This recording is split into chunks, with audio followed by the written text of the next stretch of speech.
Yep, we're on. Okay, so Gavin and I are here to talk about the first week's material, and that is the first half of Darwin's Origin of Species. One of the things that Gavin and I will do is offer a few comments on the videos or the extra stuff assigned for that week. And each week we've tried to identify and assign videos or podcasts or lectures that we think are going to be, very useful for you as you work through the assigned reading material. So for the first week, incidentally, so we will be links to these videos or podcasts or lectures, whatever it is we've identified. We'll be posting that along with this video for each week. So each Monday you will have, Gavin will be posting our discussion of the material as well as the assigned lectures or podcasts or videos for that week. And for the first week, covering the first half of Darwin, we'll be assigning several videos. The first one is part 1 of a PBS evolution series. This is I believe it's a 7-part series. Let me just check here. Unless you know that. Let's see. 5, I'm looking right now. 7, yes. This is a series that was produced by PBS. And it's really an excellent series, super high quality videography and, very scientifically accurate while also being, super engaging. The first part in this series is titled Darwin's Dangerous Idea. And this it's about 2 hours, this first part, but it's totally worth it because what it does is it gives you an historical overview of who Darwin was, what was his theory, what were his struggles, what kind of man was he, how did he engage with his colleagues, with his family, and it gives you a very clear picture of the mind of Darwin and the foibles of Darwin. I mean, Darwin was a very anxious, he was highly neurotic. He was constantly concerned about offending people. He did not want to offend people. He absolutely hated conflict of any sort. And can you imagine? This is in Victorian England, and here he is trying to make the argument that every species was not created by God. In fact, every species evolved from now extinct species. And so he's basically tackling one of the most conflictual topics of the day. And the guy was a basket case. A very smart basket case, but highly neurotic nevertheless. In this video, Darwin's Dangerous Idea gives you a really wonderful overview of these issues and also, gives you another lens through which to think about and view evolution by natural selection. So I hope, students, will. Then what we'll ask you to do also for week 1 is to watch a 3-part series narrated and produced by the biologist Richard Dawkins. He is the author of the second book we will read. And the title of this series is The Genius of Charles Darwin. And in many ways, this provides you with an update on who Darwin was, or more specifically, with an update on the theory of evolution by natural selection. It's in 3 parts, each one of which is about 50 minutes. We'll provide the links, and you can watch it, on your own time. You watch it when it's convenient for you, but we are asking you to watch and attend to each of these videos each week, which you are welcome to incorporate into your reaction paper. You're welcome to incorporate into the questions that you post to the discussion section, to the discussion forum. You're also welcome to incorporate any of the videos in your responses to questions that your fellow students post. So this three-part series on the genius of Charles Darwin is broken into, so again, three parts. The first one is Life, Darwin, and Everything. The second one is The Fifth Ape, namely humans. And the third part is titled God Strikes Back. And so it gets at this issue of the conflict between science and religion, or the conflict between evolution, the potential conflict between evolution and religion and religiosity. Or more specifically, with regard to Darwin, the conflicts between evolution by natural selection and the theory of special creation. So those are the videos that we'll be assigning for this week. And we have been very careful to select videos that we think are, scientifically useful. They help flesh out some of what you're reading in your book, but they also are engaging. And you'll let us know as things move along, but I hope that you'll find them interesting and useful. Okay. Now, Gavin, shall we start? Yeah. Yep. So, first half of Charles Darwin's Origin of Species, a facsimile of the first edition, which I don't know if we want to start by talking about why it's important that we're reading this specific edition. Sure. Why don't I say a few things, then you're welcome to jump in. On the Origin of Species was published in 1859. I always think it's 1858, but it is 1859, right? 1859? Yeah. But Darwin had been working on this theory and collecting data relevant to this theory for well over 20 years. We know this to be true because we have all of his notebooks. We have, he kept a very careful record of his thoughts, his ideas, his hang-ups, and he kept a careful record of all of the data that he collected, all of his letters back and forth with all of his colleagues at the time. Darwin himself was rather reclusive. He moved with his wife and their children out of London to what was then considered the countryside, to a place called Shrewsbury, which was about, about 20 miles away from London, which, again, nobody had cars. And so it was a haul in a horse and carriage. It was in the country. And this was because Darwin just was very anxious. He was socially very anxious. He was just worried that he would bump into people and they would sort of engage him in conflict. So he and his family moved out of London, in part so that he would avoid, all this potential conflict. He was a super dedicated father. He and his wife ultimately had 10 children. 3 of them died early in life, which was not uncommon for those days. But Darwin had been working on his ideas about evolution for, again, 20, 25 years. As a young man of about 21 or 22, early 20s, he had the opportunity to serve as the naturalist on the HMS Beagle, which was the English sort of vessel that traveled from England, all the way to and around South America. And his father was a very well-to-do man, very wealthy, who basically, through his connections with his father, he sort of gained up this opportunity to serve as the naturalist, as the person who would keep record of, the sights and sounds and the natural life, and the plant life, and, all sorts of, just to catalog what they were finding and what they were seeing in these various locations.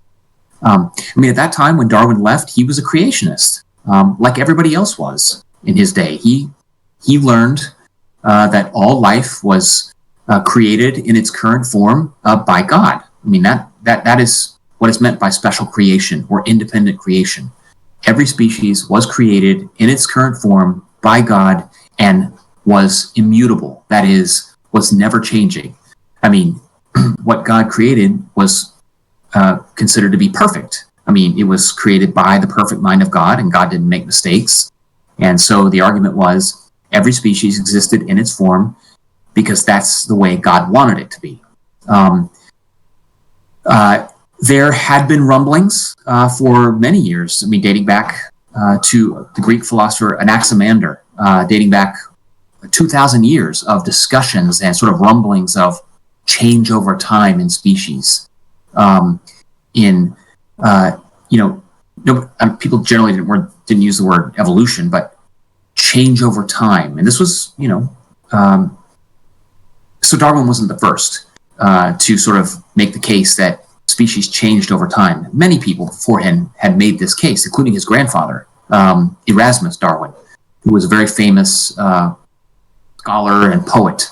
But no one before Darwin had identified the mechanism by which evolution occurs. You just had sort of vague sort of pronouncements of life began in the ocean and then, moved up onto land, and then from there up into the skies. And, but there was never any sort of clear sort of rationale for how in the world this could happen. Nevertheless, Darwin was taught, as were all good Anglican kids, were taught the theory of special creation, and Darwin himself was a creationist, no doubt about it, until he took this voyage on the Beagle, the HMS Beagle. And that is where he was confronted with a tremendous amount of variation in species. And he started to notice that not every beetle of a particular species looked exactly the same. And why would that be? And not every bird of a particular species looked exactly the same. Did God just make a minor little goof? I mean, which one was the perfect form? And so Darwin started having these kinds of questions. Darwin also was heavily influenced by work on geology at the time, and work indicating that the Earth might be older than the 6,000 years or the 4,000 years. I think generally it was 6,000 years that the Christian religion sort of presumed. If it were true that the Earth were only 6,000 years old, well then that's not nearly enough time, many people felt, for change over time to occur. It just didn't leave enough time. Never mind that people already assumed that each species was poofed into existence by God. But this was a problem, the fact that there didn't appear to be enough time until the work of a man called Charles Lyell, who was a geologist who made the argument that mountains and canyons and river systems, that these things emerged over vast periods of time. And Lyell was one of the first, and basically made the case that, let's just say something like the Grand Canyon wasn't formed in a single fell swoop by a massive flood that carved out the canyons. He argued instead that these canyons and all that we see around us were indeed carved out, but over millions and millions of years. And he made a very convincing case, again, based on evidence. It was controversial because it was arguing that things were older than they were once thought to be. But this was an important part of Darwin's contributions, is that he recognized that there was a lot more time to work with here, far more than 6,000 years. Even Darwin's own estimates of the age of the Earth, he argued that the Earth might be somewhere around 300 million years old. Now we know that that's way off. We know that the Earth is far older than that. Something on the order of 4 billion years old. 4.6, right? Yep. I think we're honing in as things, as science progresses. We're getting a clearer and clearer sort of picture of just how old the Earth is. But I think most of the evidence suggests that somewhere between 4 and 5 billion years is the age of the Earth. Yeah, which makes Darwin's estimate of 300 million seem kind of silly. But again, 300 million is far longer than 6,000 years. Right. All of this is to say, as you open on the origin of species, let me back up. Darwin was already a famous man before he arrived back in England. Sorry. Darwin was already famous after his voyage of the Beagle in his early 20s. And the reason was because he wrote, at the time, it was common for for naturalists who made these long journeys and travels to write about what they saw and to write about the natural life, to write about the plant life, to write about their experience with other, humans and other cultures. And his book called, it's been variously titled, but bottom line is Voyage of the Beagle was the title of his first book. And it cataloged his travels. And it turns out that he was a wonderful writer. He was a great storyteller. He was super engaging, and his book, Voyage of the Beagle, was a bestseller. And he had a love for traveling and a love for different life forms, and he loved writing about these strange beetles he found and these different birds, and people loved it. I mean, they ate it up, and he therefore was already well known, and his book Voyage of the Beagle had already sold extremely well, and so he was already a famous guy. Darwin was in his early 20s, late 20s, and so he opens his book on the origin of species by reminding readers who he is. I'm the guy that wrote on the Voyage of the Beagle. So he says, went on board HMS Beagle as naturalist. I was much struck with certain facts in the distribution of the inhabitants of South America. So he's reminding his readers, hey, I'm that guy. I'm that guy. I am the same Charles Darwin. And he's also, roping in people who knew him from his Voyage of the Beagle. A trusted traveler, a trusted cataloger of that which is unknown, of things far and wide. So he has a reputation that he brings to the table. And I think it's interesting how much weight he placed on that following or leading up to the publication of Origin. I've also heard, I don't know if this is correct, that one of the reasons he waited so long to publish it is partially because he was working on, or he was doing work with his barnacles, and he wanted to sort of build or establish a reputation as basically put his work in a specific field of naturalism or biology, what would you call it today, so that he had more credibility when he published what he knew would be an extremely controversial book. That's absolutely true. There's lots of work on what's often called Darwin's delay, because, his notebook, dating all the way back to, I think, 1838, so 20 years before he published On the Origin of Species, he began writing about transmutation, and that's sort of the old-fashioned term for evolution, change over time. And yes, part of it was, I think the most important part is that he was incredibly conflict averse. He didn't want to get into conflict with people. He didn't want to upset people.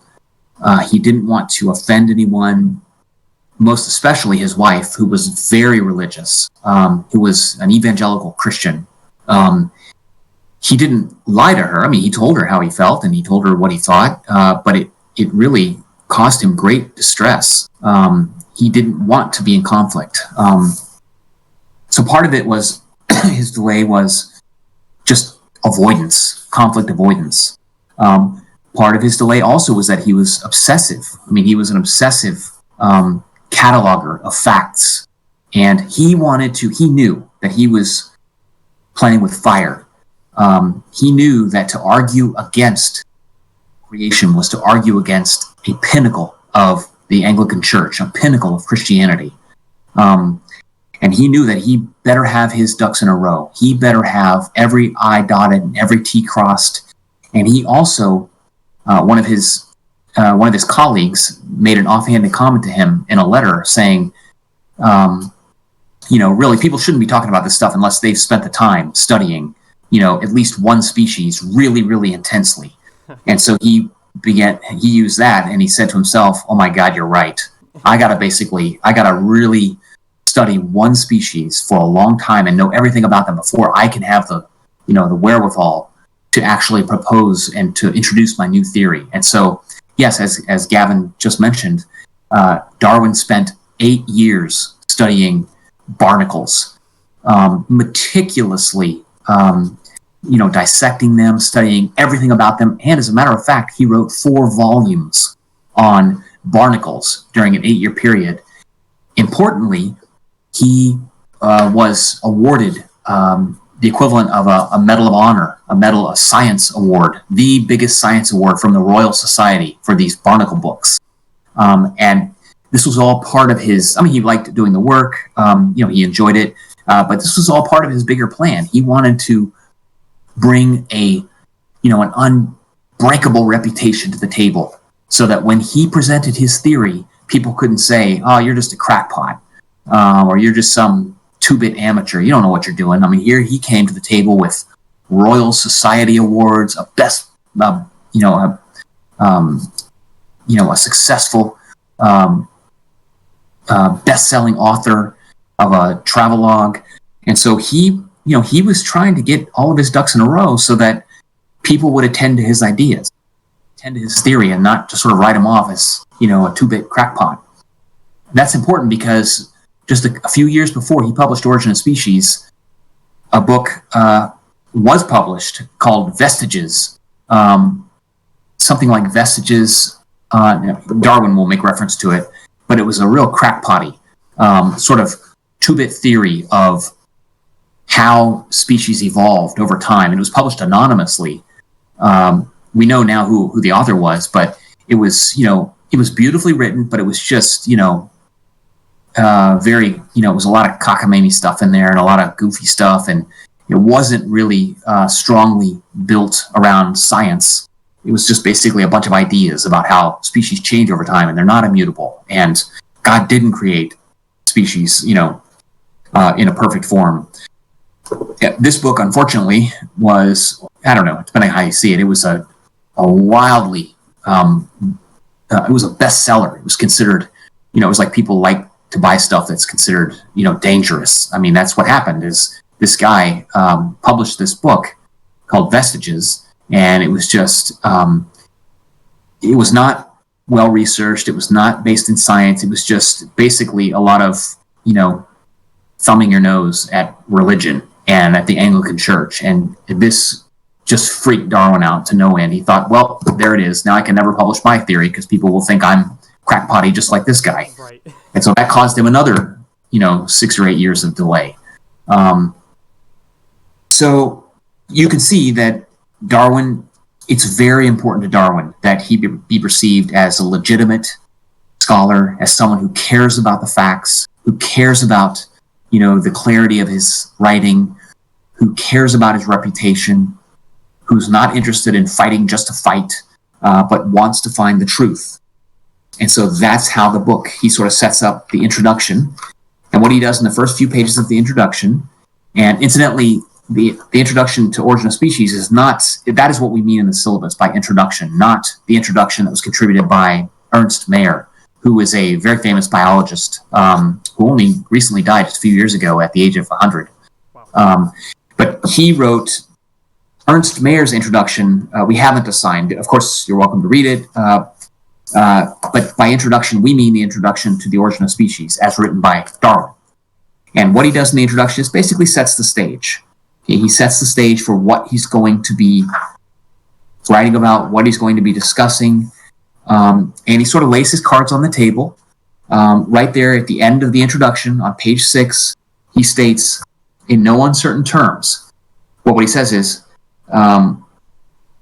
he says, although much obscure and will long remain obscure, I can entertain no doubt, Darwin says, after the most deliberate study and dispassionate judgment of which I am capable. Okay, see, he's saying, I'm really trying here. I'm really trying to be careful about this. That the view which most naturalists entertain, and which I formerly entertained, says Darwin, namely, that each species has been independently created, is erroneous. Okay, he's not fumbling around here. He's saying, this is what I'm going to say. He says, I am fully convinced that species are not immutable. Okay, but that those belonging to what are called the same genre are lineal descendants of some other and generally extinct species in the same manner as the acknowledged varieties of any one species are the descendants of that species. Furthermore, I am convinced that natural selection has been the main but not exclusive means of modification. So he's laying his cards on the table. That's right. I'm saying it. Species are not immutable. Okay? Species do change. And that was a very, very controversial thing to say. It was directly counter to the teachings of the church. It was directly counter to what the vast majority of his learned colleagues thought, and it was directly counter to what most of society thought was true. Okay, so before we spend time talking about each chapter, I just want to take a moment to give you a bird's eye view of where we're going with this first half of the book. Part of Darwin's brilliance, okay, is he begins, chapter 1 will address variation under domestication. What Darwin is doing in this first chapter, okay, just to make a long story short, is he's basically reminding people of his day that, look, man, okay, and you will see lots of references to man, he means humans.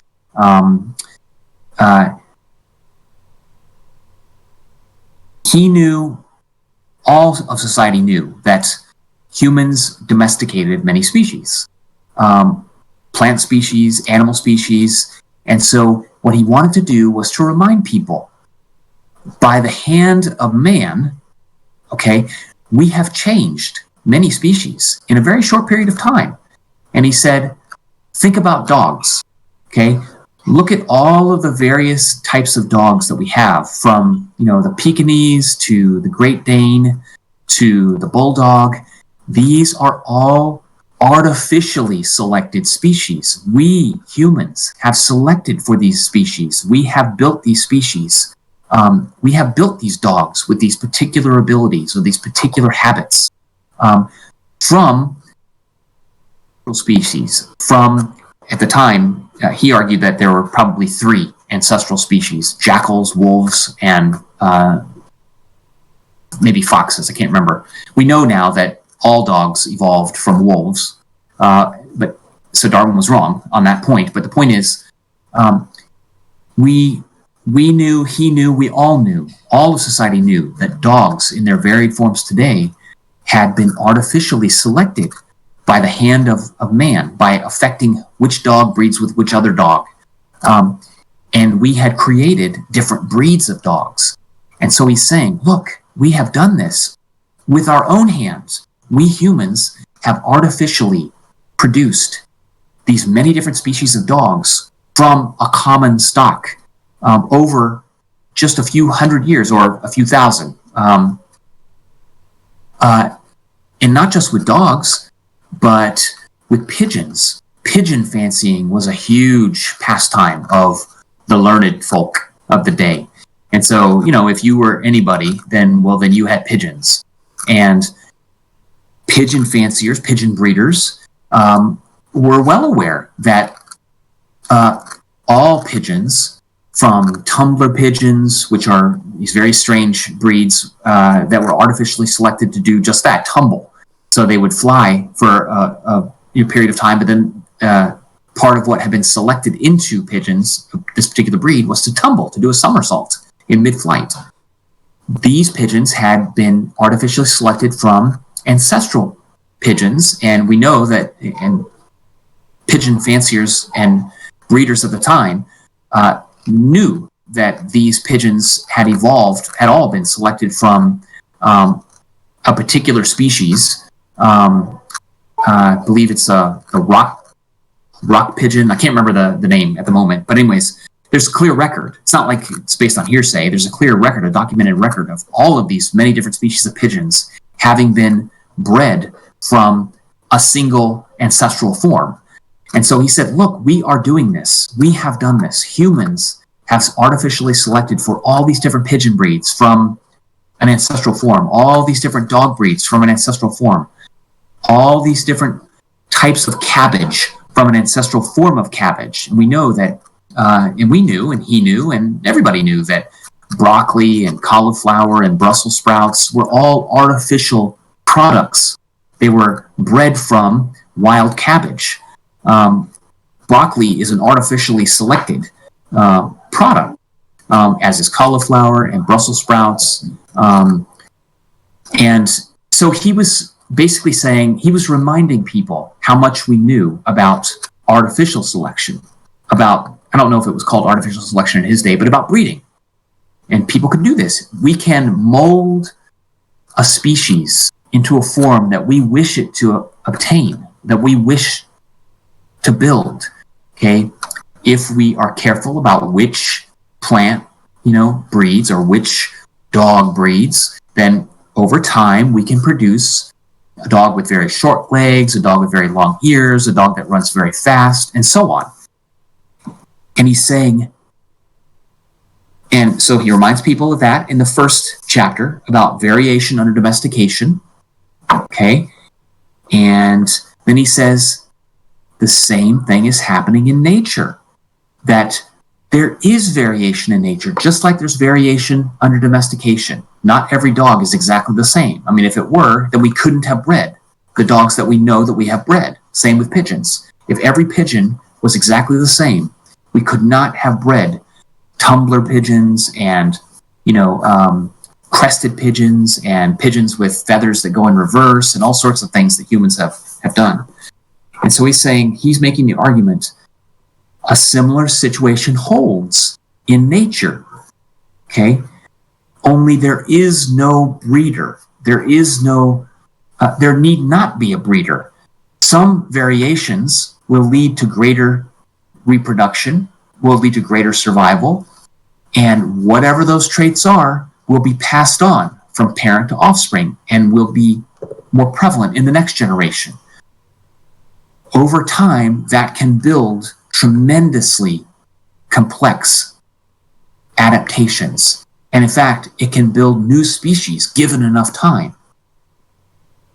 So that, and he's just sort of hinting at that in the second chapter on variation under nature. Okay, then it's important to his argument in the third chapter to make the case that in nature, organisms struggle for existence, that most organisms that are produced, whether it's a plant or a bird or a dog or indeed a human, most don't survive, because if they did, we would soon find ourselves buried in pigeons and frogs and elephants and every other form of life. He argues there is a struggle for existence. Okay. There are more offspring produced from every species than can possibly live. Okay? Only some live.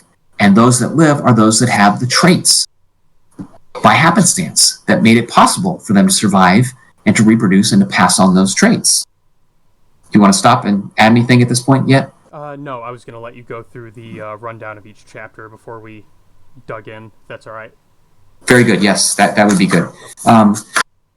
So then, after making the case that organisms struggle to survive, he then introduces more explicitly in chapter 4 his argument, his theory of natural selection. This is the mechanism by which species change over time, natural selection. And he argues that nature selects, just as humans artificially select one dog to breed, okay, because you want to build a dog that can run the fastest. Well, if you want to do that, then you select for breeding those dogs that appear to be the fastest, and you keep doing that over and over and over again, and you will. So long as there's variation, you will breed a Great Dane. You will breed a dog that can run incredibly fast. Okay, he argued the same thing is happening in nature, and to contrast that with artificial selection, he called it natural selection. Okay, then we'll go back through each of these topics. Then in chapter 5, okay, he and this is very important. Just as there is variation with our domesticated animals, he argues that there must be variation in in nature. There must be variation. Well, not every butterfly of a particular species is going to be identical. And that's somewhat controversial, because if you assume that God created every species perfectly, well, then what's going on with all these individual differences? What's going on with all this variation?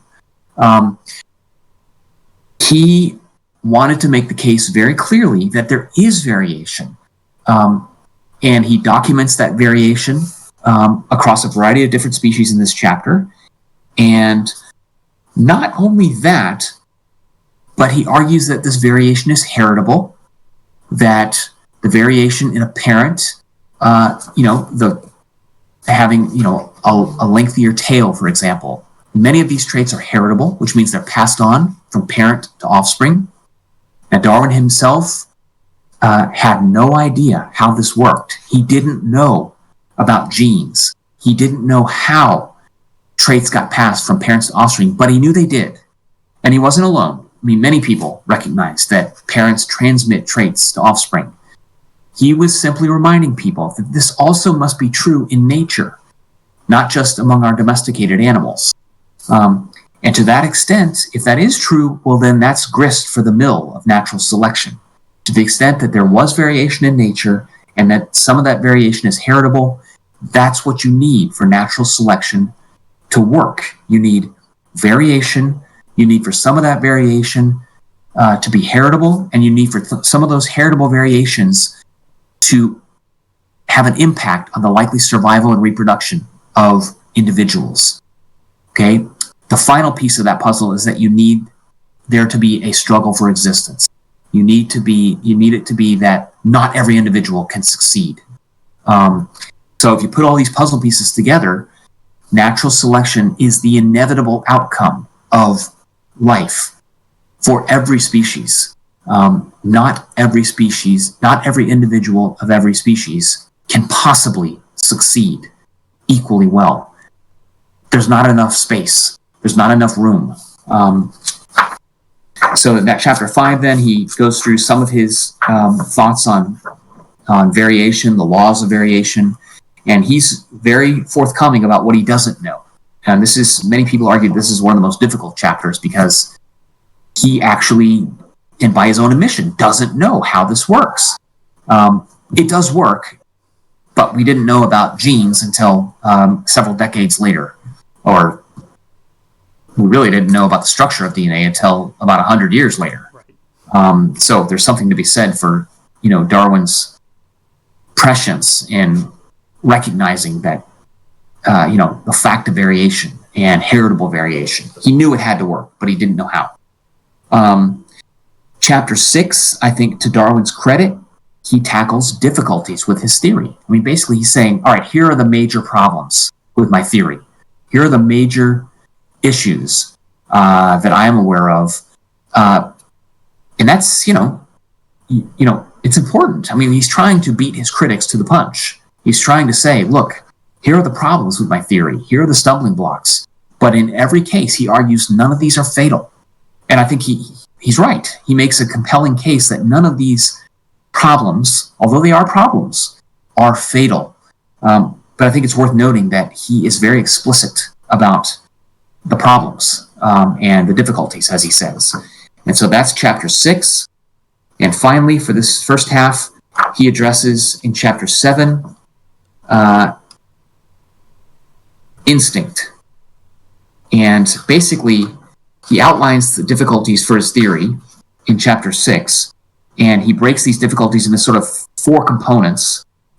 He addresses 2 of those in chapter 6, and then he saves 2 further difficulties or issues for the subsequent 2 chapters. Chapter 7 addresses instinct, and then next week we'll talk about chapter 8, which I believe is hybridism, and we'll talk about that next week. So on instinct, basically what he's doing here in this chapter is he's saying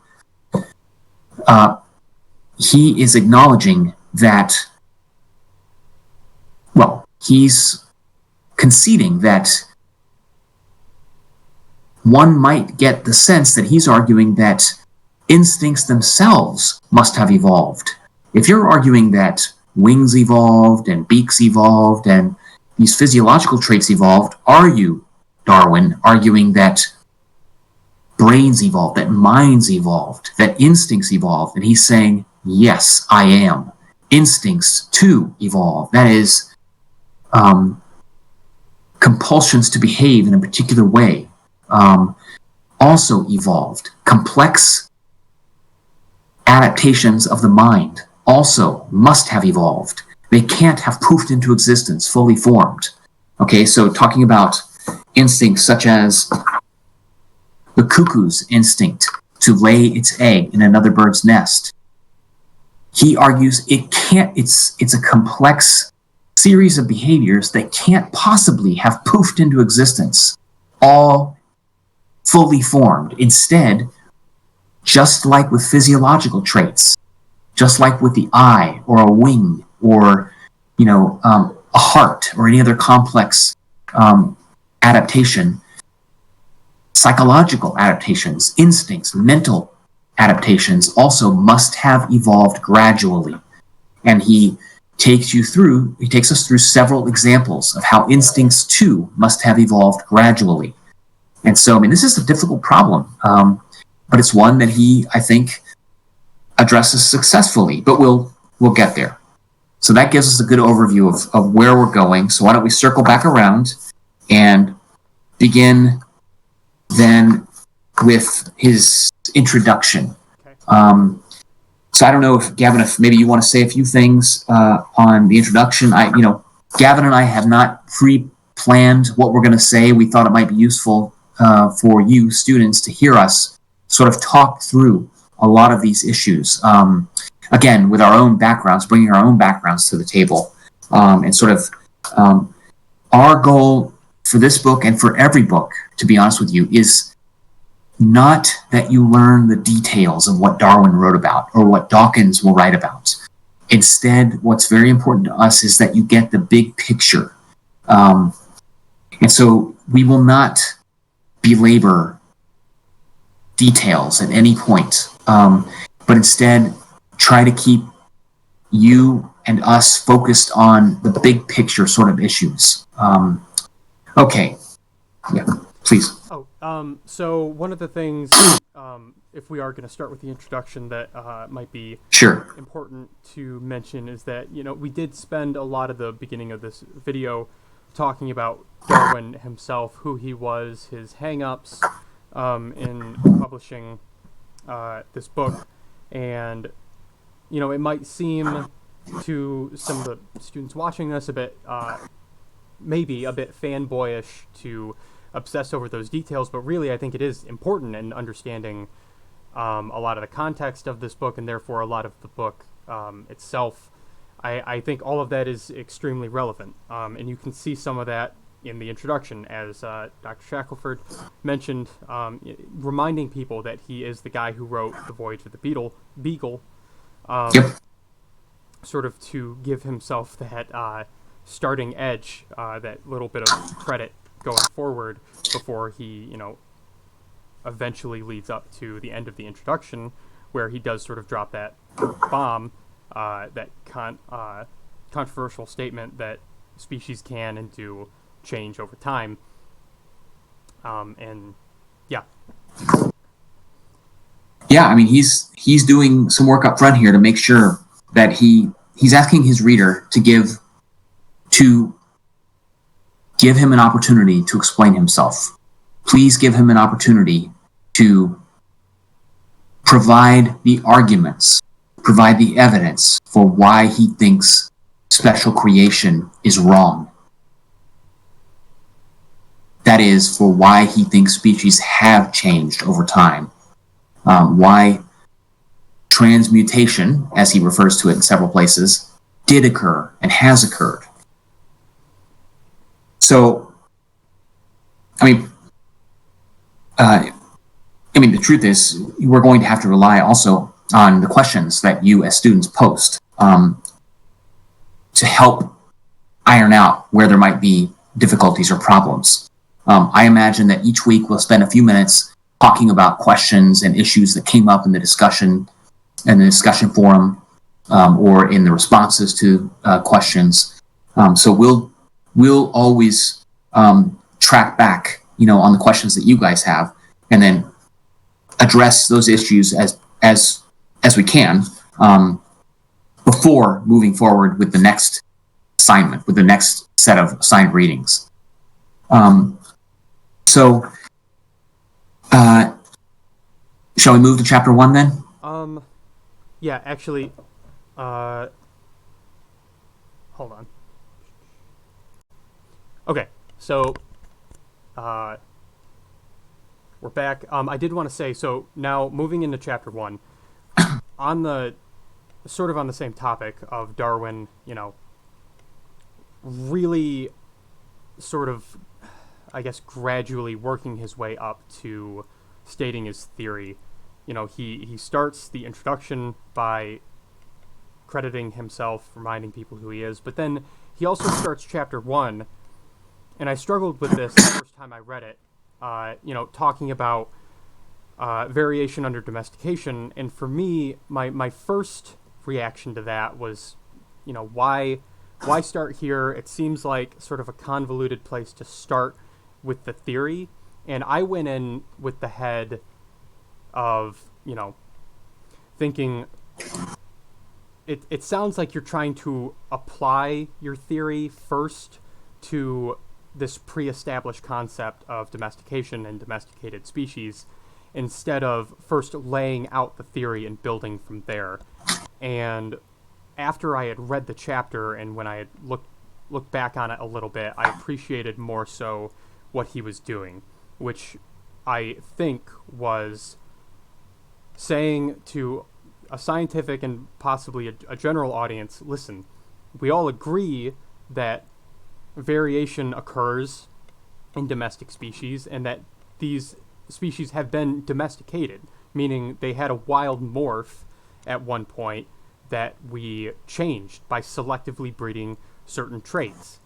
And I often think that if I were to try and explain the theory of natural selection to someone who was, maybe very opposed to the idea, either for religious or other reasons, I would probably start, if you were at like Thanksgiving dinner and you were trying to explain natural selection, I would start from the exact same place. Like, that, dog breeding, they select certain traits. It's like, and no one now and probably no one then would deny that you can selectively breed certain traits of dogs, and that's a great example. And so he starts from the same place, and I think that's what he was trying to do, and I think ultimately he did that very well, and I think that was probably a very smart move on his part. Yeah, that's exactly what he's trying to do here. This is not controversial. Okay, the fact that, breeders have been breeding for thousands of years. Certainly, there's a clean written record of pigeon breeding and dog breeding, and kings have been breeding animals, for their own sort of enjoyment for a long time, and nobody had any qualms about what he's calling artificial selection. And so, but he's not going to tell about his theory just yet. He's going to get people on board. He's going to say, okay, remember, we all recognize that artificial selection occurs. Okay, nobody's freaking out about this. Okay, we know that different breeds of dogs are produced from an ancestral form or an original form. Okay, we know this is true for animals. We know it's true for plants. People have been breeding roses for, centuries. Producing, frankly, breeding roses, for the most brilliant, sort of petals, or for the most, interesting and extravagant, sort of construction. And this has been going on for a long time. And so this is not controversial. And so, but it was important for Darwin to point this out, to get people on board, sort of softening people up that's how he saw it. He was softening people up for natural selection. He was getting them on board, recognizing and conceding that artificial selection occurs. So there's several places that I think I think we can recognize that there are some of the sentence construction is a little long-winded, but let's, I think where we can, we'll find places where Darwin's writing, I think, is very clear. So at one point, he says, this is on page 12, he says, towards the bottom of page 12, he says, Dr. Prosper Lucas's treatise in 2 large volumes is the fullest and best on the subject, that is the subject of inheritance, inheritance of variations. He says, no breeder doubts how strong is the tendency to inheritance. Like produces like is his fundamental belief. I mean, that's how breeders made their money, that's how they knew it worked. You mate a particular male with a particular female, that has these traits on the hopes that, you would get a pup that is likely to have those very traits. So no breeder doubts this. Okay. Then he says, doubts have been thrown on this principle by theoretical writers only, okay, or theoretical writers alone. In other words, the data are out there. We all know this occurs, that breeding happens, that man has artificially invented, constructed different breeds of different species, whether it's dogs or pigeons or cabbage. Then he says further on page 13, if strange and rare deviations of structure are truly inherited, he says, less strange and commoner deviations may be freely admitted to be inheritable. Okay, so this is after going through, monstrosities can be bred. Very odd traits can be bred from parent to child. Well, if very odd traits can move from parent to child, well, then surely less odd traits, just slight deviations. So again, he's trying to get everybody on board. He's softening them up for natural selection. Right. I absolutely agree. And again, I think does a reasonable job of it, even if, and I don't know if you want to get into that yet, he does sort of hedge a little bit in this chapter, it seems, when he talks about, does he talk about inherited changes in this chapter, changes to one organism that it can experience that are passed down, or is that more so later that he discusses that? He talks about it at various points. You're talking about Lamarckianism. Mm-hmm. So the inheritance of acquired characteristics. Yes. Yeah. So this would be like, this is a good, I'm glad you brought that up, Gavin. So Darwin's theory of evolution by natural selection wasn't the first theory for the mechanism by which species change. The theory that was best known, it was probably the best that we had, was Lamarck's theory of the inheritance of acquired characteristics. And this theory was that the parent generation acquires certain characteristics, certain traits, and that which has been acquired in a given lifetime is then passed on to the offspring. So, for example, a blacksmith who, spent his days, pounding away on metal and developed these, large muscles as a consequence, would pass on these large muscles, having acquired them, would pass them on to offspring. And so nobody knew how this would happen or how this could possibly work. And in fact, I think most careful thinkers of the time noted that, but babies aren't born with huge muscles. Nevertheless, again, it was even though it wasn't a great theory and was, had problems, it was at least a start. It was a mechanism. It was acknowledging, well, something happens in the parent generation, and then somehow that's passed on. And there were many people that still thought that pieces of that of Lamarck's theory might still hold true. Again, remember, they didn't know about genes. They didn't know about particulate inheritance. Right. And so, there's still a lot of confusion in the air. But there are, and there's some sense in which Darwin himself might still be a little bit muddled about the so-called effects of use and disuse. We know now that the use of a particular behavior or trait or something that's acquired in the parent generation can't in and of itself be passed on because it can't be coded back into the genes. I mean, when something is learned, things get learned, of course. Parents learn all kinds of things before they have children. But that which is learned, remains with the parent. That which is learned can't be passed on to the offspring because it can't be back-coded into the genes. Right. There are places where Darwin seems to be not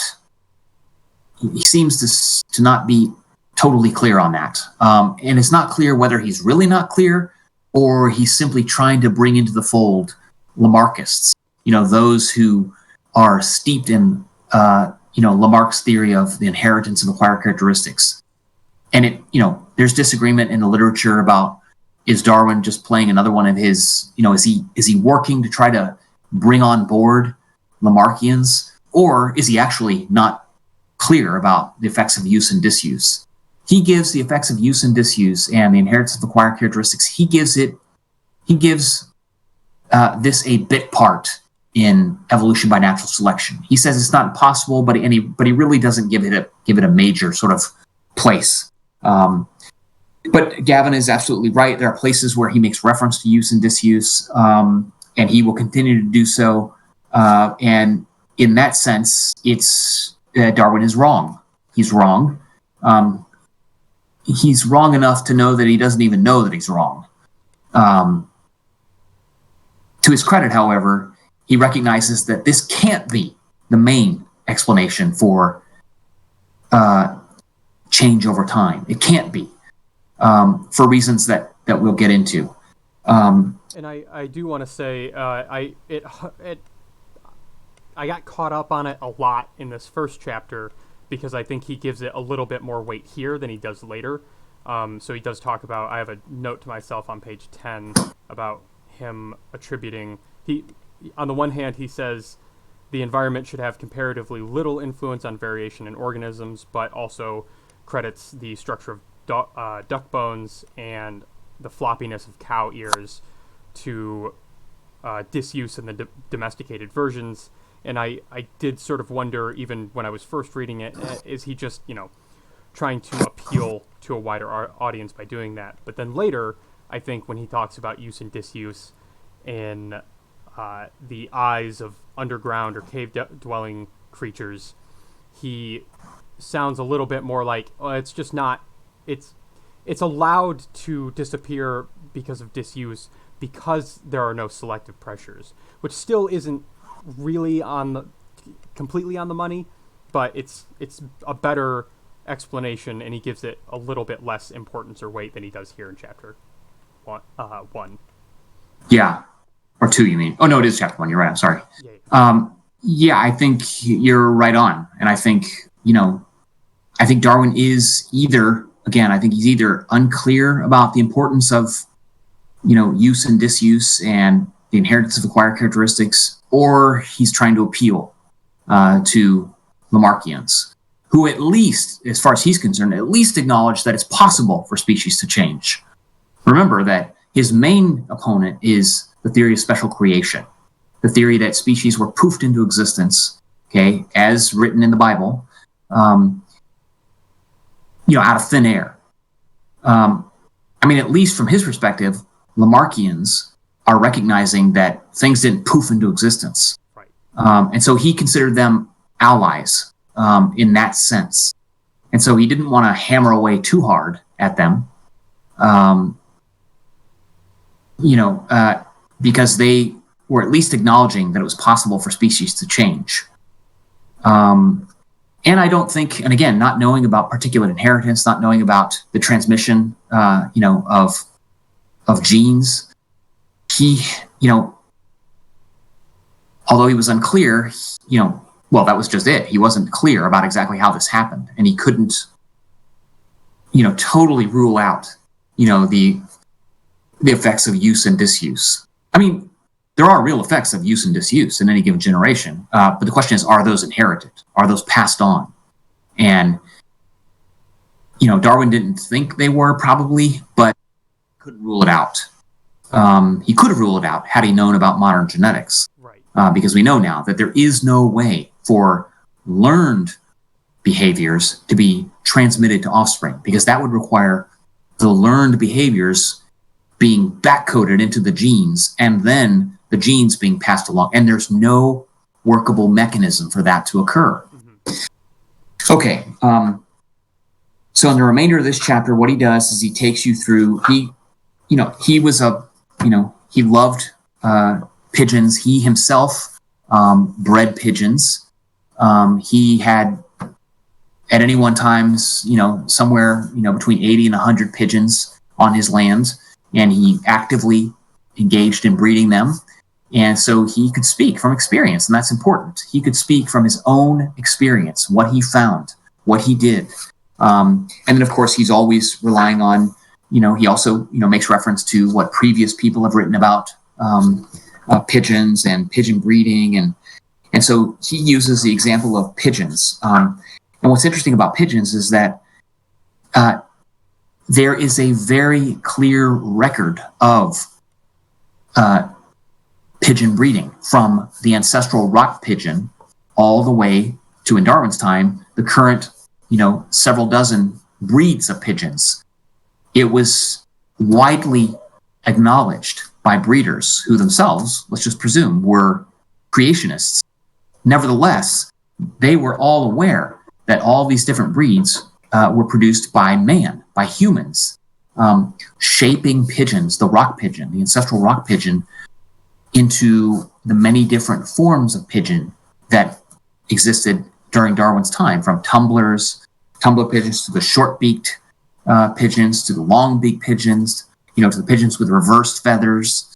And so he's simply expanding on this one example, making the case that man himself has shaped the ancestral rock pigeon into the many forms that we recognize today. And as he's giving that example, he's making reference to his own work with pigeons.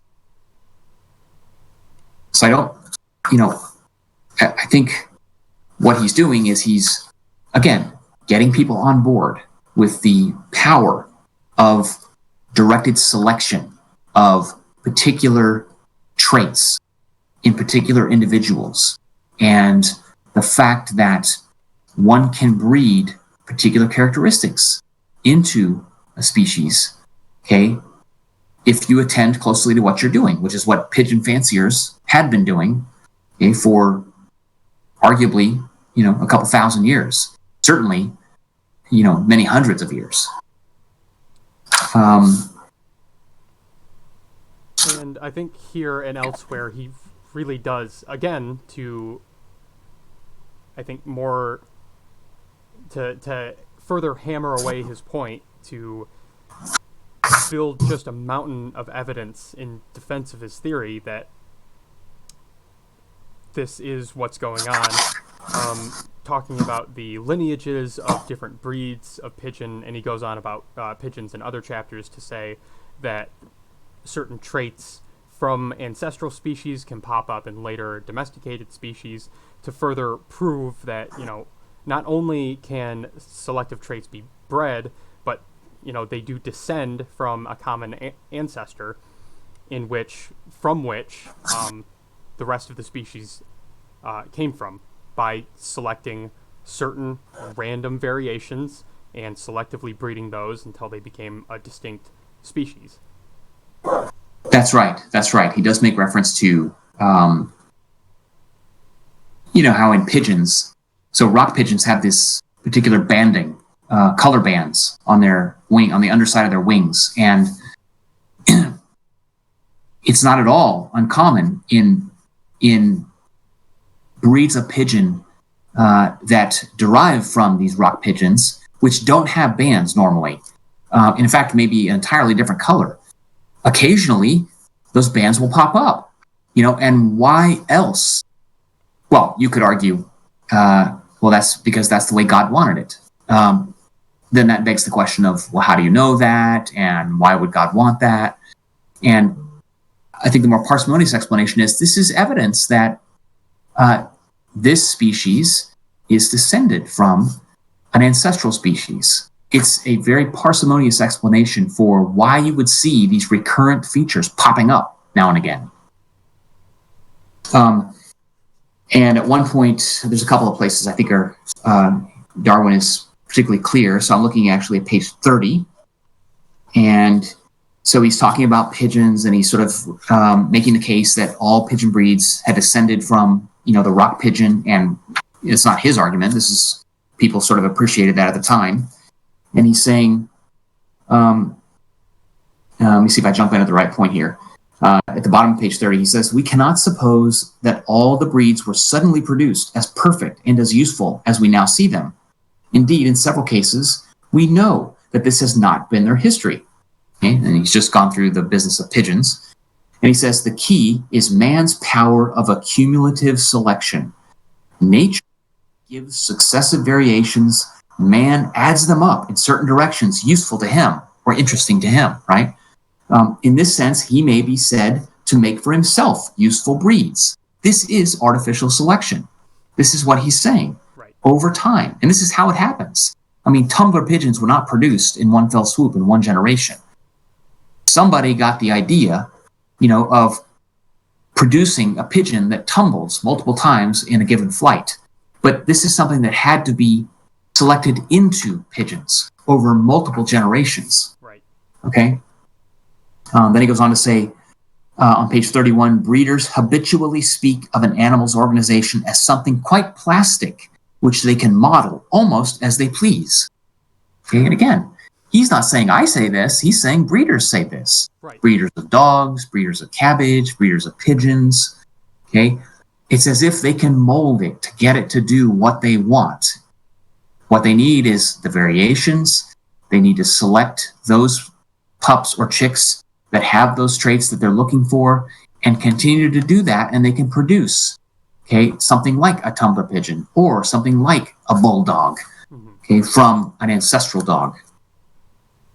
And I think all of which is to set up his argument later that, you really cannot reasonably make the argument that if it's happening intentionally in the form of artificial selection, that there's any reason that the same thing could not be occurring by the same process in nature, naturally. That's right.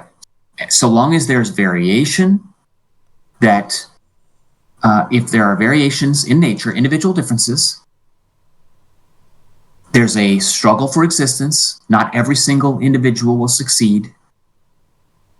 What that means is that some of those variations will cause the organism to be more likely to survive and to reproduce.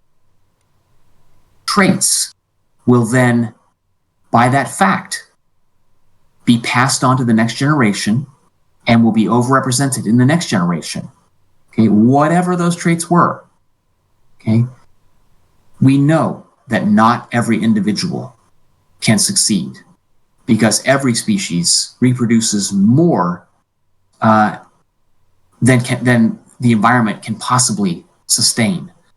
Okay, and if all of those pieces are in place, you will get natural selection. You will get the selection of favored traits. Favored by whom? Favored by nature. Traits that made it more likely that an organism will survive and reproduce. Gavin, I can't really see you too well. Did you turn off a light or something? No, I didn't. The one ceiling light in my room is just like a soft yellow light. Let me see if opening the window helps a little bit. Okay, let's do that. Because I am a bit dark. So let's let Gavin open that window and see if we can. I think that'll probably help. Yeah, that's good. Yeah, thanks. That's better. I think it was just the sun had moved enough that you were cast in shadow. That looks a little better, but it's still. Yeah, that's better. Maybe just sit a little bit. There you go. Yeah. Yeah, I can see you.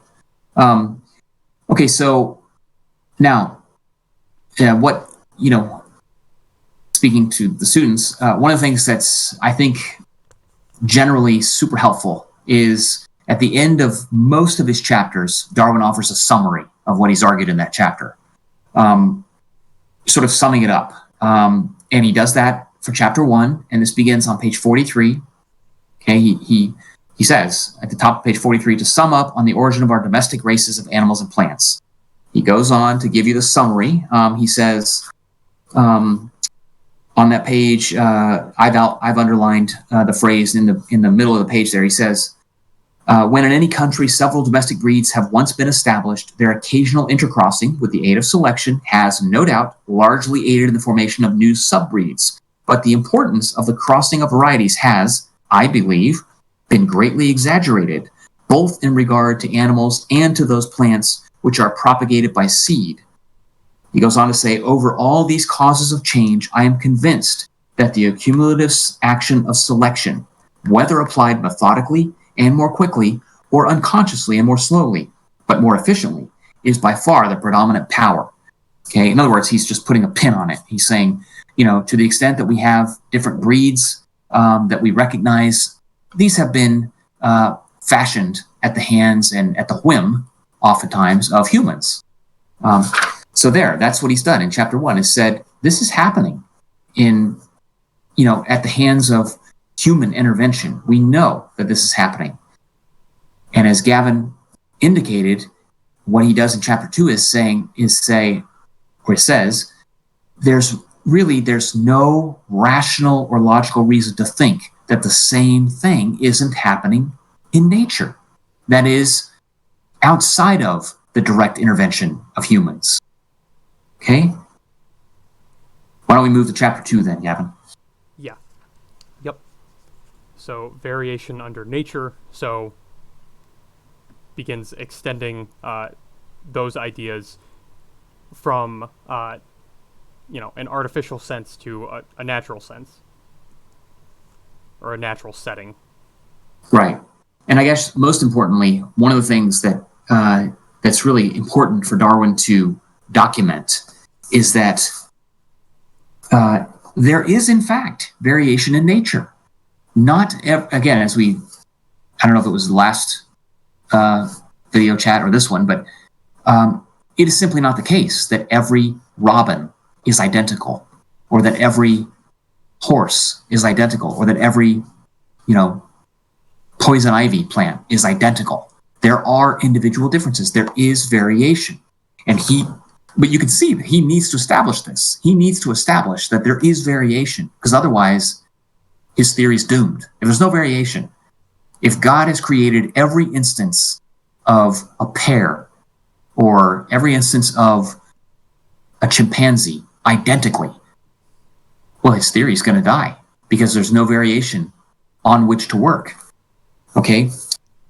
And very quickly, this leads him to the issue of species and how do we define species. And what in his argument right at the beginning is that, as he says on page 44, no one definition has as yet satisfied all naturalists.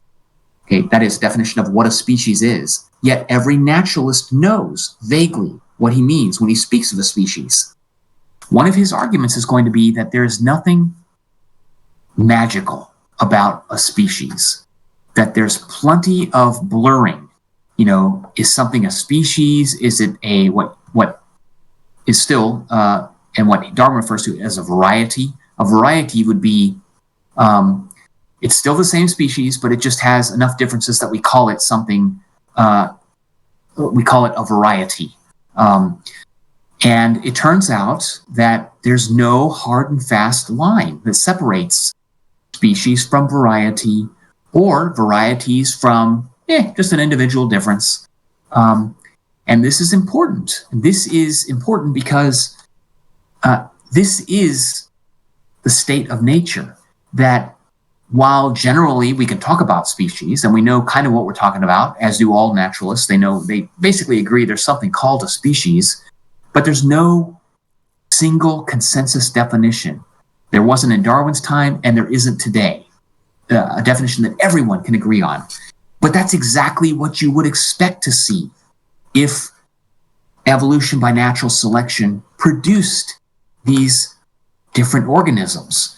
You should expect to see blurring along the lines of species boundaries. If God did not create every species exactly in the form in which he envisioned, for example, but instead, if species evolved over time, then we shouldn't be surprised that there will be blurring along the edges. There'll be blurring. Is it a species? I'm not sure. Is it a variety? Well, it could be. And Darwin wants people to appreciate that this is a fact of the way that nature exists, that species are not, are not God-given categories with firm and clear and bold boundaries. Okay, there's lots of slippage, there's lots of blurring. Okay, but that's what you would expect.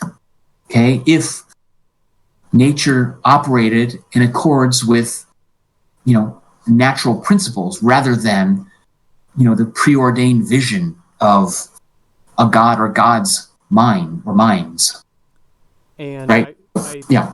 That's a really helpful point to mention and thing to say, just because when I was reading this chapter, I did struggle a little bit, possibly because of, the Victorian era prose, just whether or not Darwin was admitting to the slipperiness of the concept of species, or whether he was trying to hone in on some sort of definition or some sort of useful definition for the term species just for the purposes of the book or his theory. And I didn't really get the sense until the end of the chapter that he wasn't really. He was more so trying to point out almost the futility in trying to do exactly that, while still giving a helpful sort of layout of the different ways that people try to distinguish between species, and the ways in which some of those can sort of be helpful and the ways that they can also somewhat be detrimental, talking about of course individual differences and variants, but also cross breeding between something like a horse and a donkey to get a mule, which is sterile and cannot itself reproduce. So how does that fit in? Yeah, no, I think your take on it is correct. I mean, he wanted to do both of those things. He wants to talk about species, but he wants to talk about it in the same sense that any natural theologist or any biologist or any person wants to talk about it. That there are species. Okay? We can talk about species, but we can also appreciate that there's no magical border that surrounds a species. That there is slippage. That there are blurred boundaries. Both of them can be true. We can still talk about species while acknowledging that there are no, magical boundaries defining a species as something separate from a variety, for example. And so he talks a little bit about this in this first section of this chapter. And so on page 51, he points out towards the middle, he says, certainly no clear line of demarcation has as yet been drawn between species and subspecies. That is, the forms which in the opinion of some naturalists come very near to, but do not quite arrive at the rank of species, or again, between subspecies and well-marked varieties, or between lesser varieties and individual differences.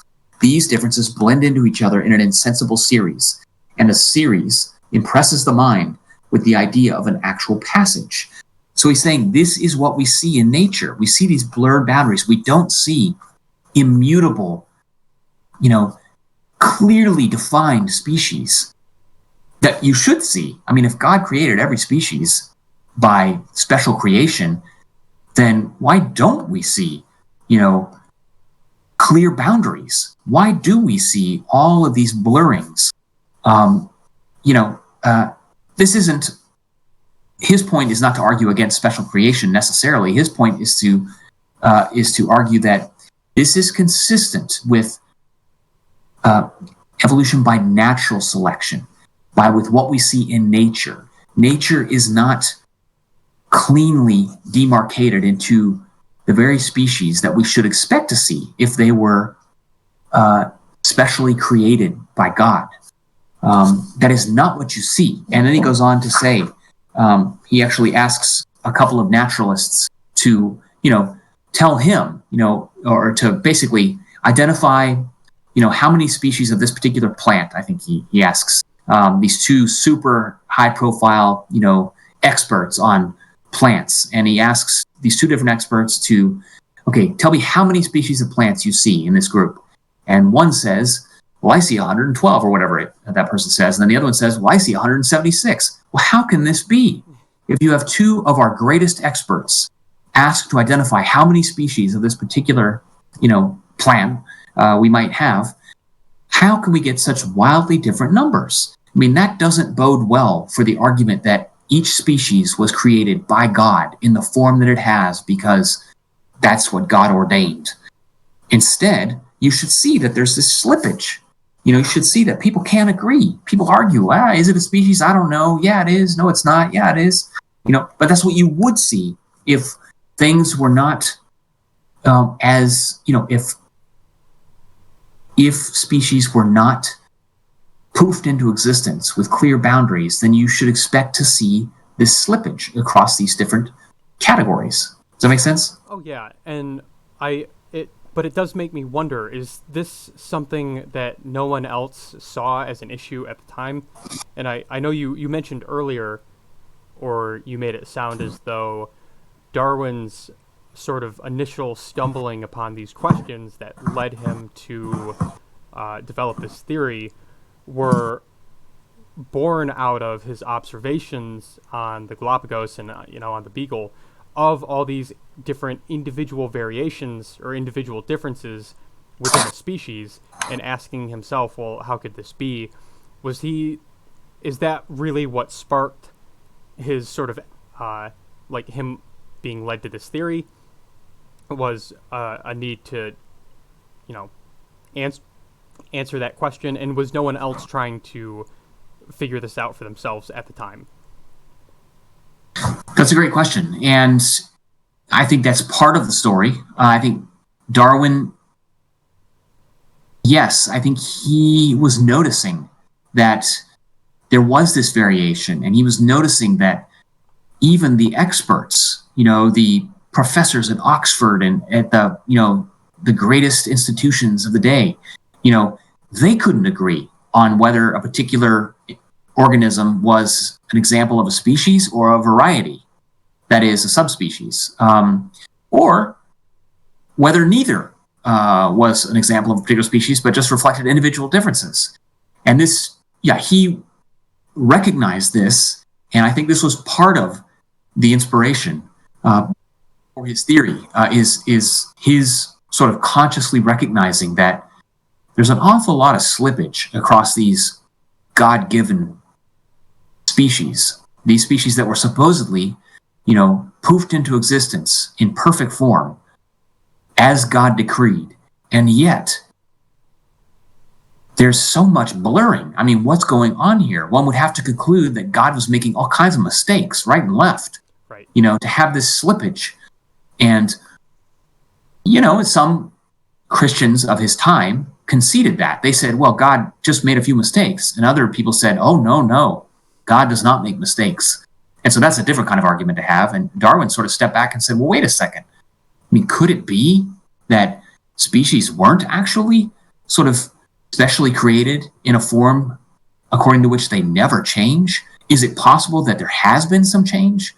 And so, he wasn't the first person to ask those questions, but I think his personal observations of the tremendous variety of, for example, the finches on Galapagos Islands, he actually initially thought that those finches were different species. Oh, wow. Like entirely different species. But it wasn't until he came back with some of his specimens, and he had a local, he had, one of the great avian natural theologists of the day, looked at his species and said, looked at his different birds, and he said, no, these are all finches. These are all finches, but they're different. They're different finches. And Darwin, then said, that's weird. Why would God create, one set of finches for one island and then a different set of finches for a different? Why would God do that? And so, again, to his credit, I suppose, was his willingness to ask those questions. Why would God create these finches? They all look similar, but they have these slightly different characteristics in these different islands. And by the way, they all look awfully similar to the finch on, the finch that's native to South America, the closest continent. Right. And so he thought, that's kind of weird. Why is God doing that? Why would God want to make the finches look just a little bit different on slightly different locations, and yet all of them are very similar to the native finch on South American soil? And so, his greatest, his brilliance was to simply ask those questions and to say, is there another way, is there another way to explain this? Besides saying, well, that's just what God willed. That's just what he wanted. He thought that was not a reasonable explanation. He thought that just begged a whole bunch of other questions, like, why would God want that? And, it didn't really satisfy, his curiosity. Right. So closing out this section on variation under nature, he begins to make more frequent reference to special creation. And I'm looking at the top of page 59 now. Let's see. It's always a bit of a chore to find where to start because Darwin, like Victorian era writers, has these sentences that seem to go on forever, with like 12 clauses in between. So let me just see if I can find a place to jump in here. But he says, but the amount of difference considered necessary to give to two forms the rank of species is quite indefinite. Okay, there is no certain amount of. Okay, now you're talking about species. There now with this amount of difference. Okay, now it's a species. He says in genre having more than the average number of species in any country, the species of these genre have more than the average number of varieties. In large genre, species are apt to be closely but unequally allied together, forming little clusters around certain species. Then he says, species very closely allied to other species apparently have restricted ranges. In all these several respects, the species of large genre, that is with many species, the species that make up large genre, in all these several respects, the species of large genre present a strong analogy with varieties, right? And we can clearly understand these analogies, if species have once existed as varieties and have thus originated, whereas these analogies are utterly inexplicable if each species has been independently created. So he's saying it's kind of weird in large genre how you have a whole bunch of species that are similar, okay, just like in species you have a whole bunch of varieties which are similar. They sort of cluster around that species. One possibility he's conceding is that, well, God just independently created all these different species and they just happen to look similar to the other species with which they're classified. Right.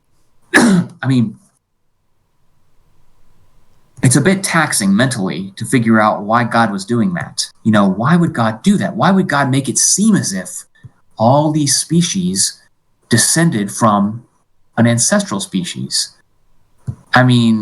The argument from special creation is that they were all independently created and poofed into existence. Mm-hmm. But it looks as if they might actually share various features with an ancestral species. That's all he's saying right now. It's very difficult to get your head around how these species were independently created by God and yet have this have these many similarities with one another, just like with varieties. They all are quite similar to the species of which they vary, and to argue that they were independently created sort of is an odd argument. I mean, why? Why were they independently created to look so similar? I assume that for some people it was easy enough to just fall back on the explanation that why? Well, because God willed it. But I also understand and I appreciate that explanation was really not satisfying for Darwin, and that it really just didn't. All of the things you're talking about, all of this evidence, it just seems odd. It just seems it compiled all together. It really does seem like it requires a little bit more thoughtful of an explanation. Indeed. And that's really all Darwin was asking of his reader at this point, is to say, is not necessarily to pull the rug out from under special creation, but to say, this is precisely the sort of evidence we would expect if species did change over time, and if what I'm calling natural selection did occur, and if gradually over time one species evolved into another and into another and another, you would expect to see just these kinds of observations. I mean, if this theory of special creation needs to do a little bit more work to account for this, it needs to say, well, now God still created these species, but never mind that business about independently created them. Now this theory of special creation has to account for why these species are so apparently similar to one another. And people did that, and people after Darwin said, well, okay, it's still special creation, but now God wanted them to be similar to each other. And so he took the best ideas and he used them for new species of birds that he created based on what he learned about how well species did with this longer beak, for example. And it becomes ever more tortuous. You're compelled to lay out the mind of God.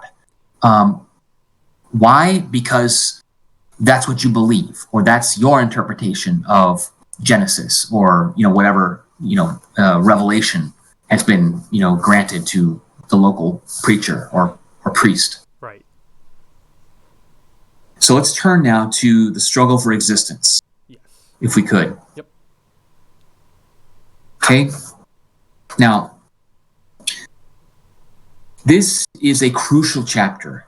Darwin needs to convince the reader that there is, in fact, a struggle for existence. This was very counter to the thinking at the time, even among many so-called natural theologists. The Victorian perception of nature was that God created species and God created a harmonious nature where the birds work with the grasses, the birds work with the seeds. Okay, everything was in a perfect balance and everything was in harmony. And nature was a beautiful place, and a place of goodness, and a place of kindness, and a place of one species helping another. And he has to argue in contrast that that's simply not the case.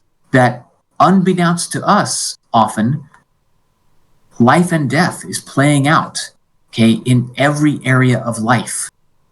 That he's asking the reader to, don't forget that the lion has to eat.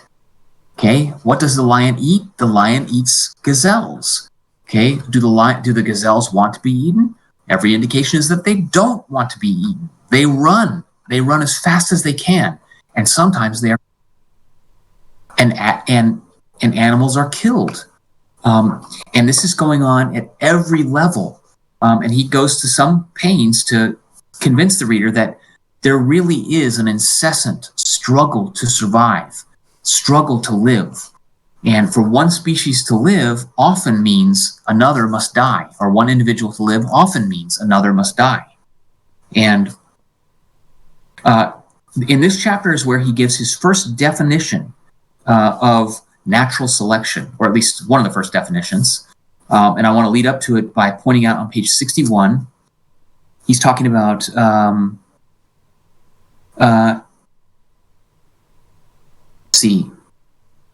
top page 61, he says, again, it may be asked, how is it that varieties which I have called incipient species become ultimately converted into good and distinct species, which in most cases obviously differ from each other far more than do the varieties of the same species? He says, how do those groups of species which constitute what are called distinct genera, collection of species, and which differ from each other more than do the species of the same genus arise? He says all these results, as we shall more fully see in the next chapter, follow inevitably from the struggle for life.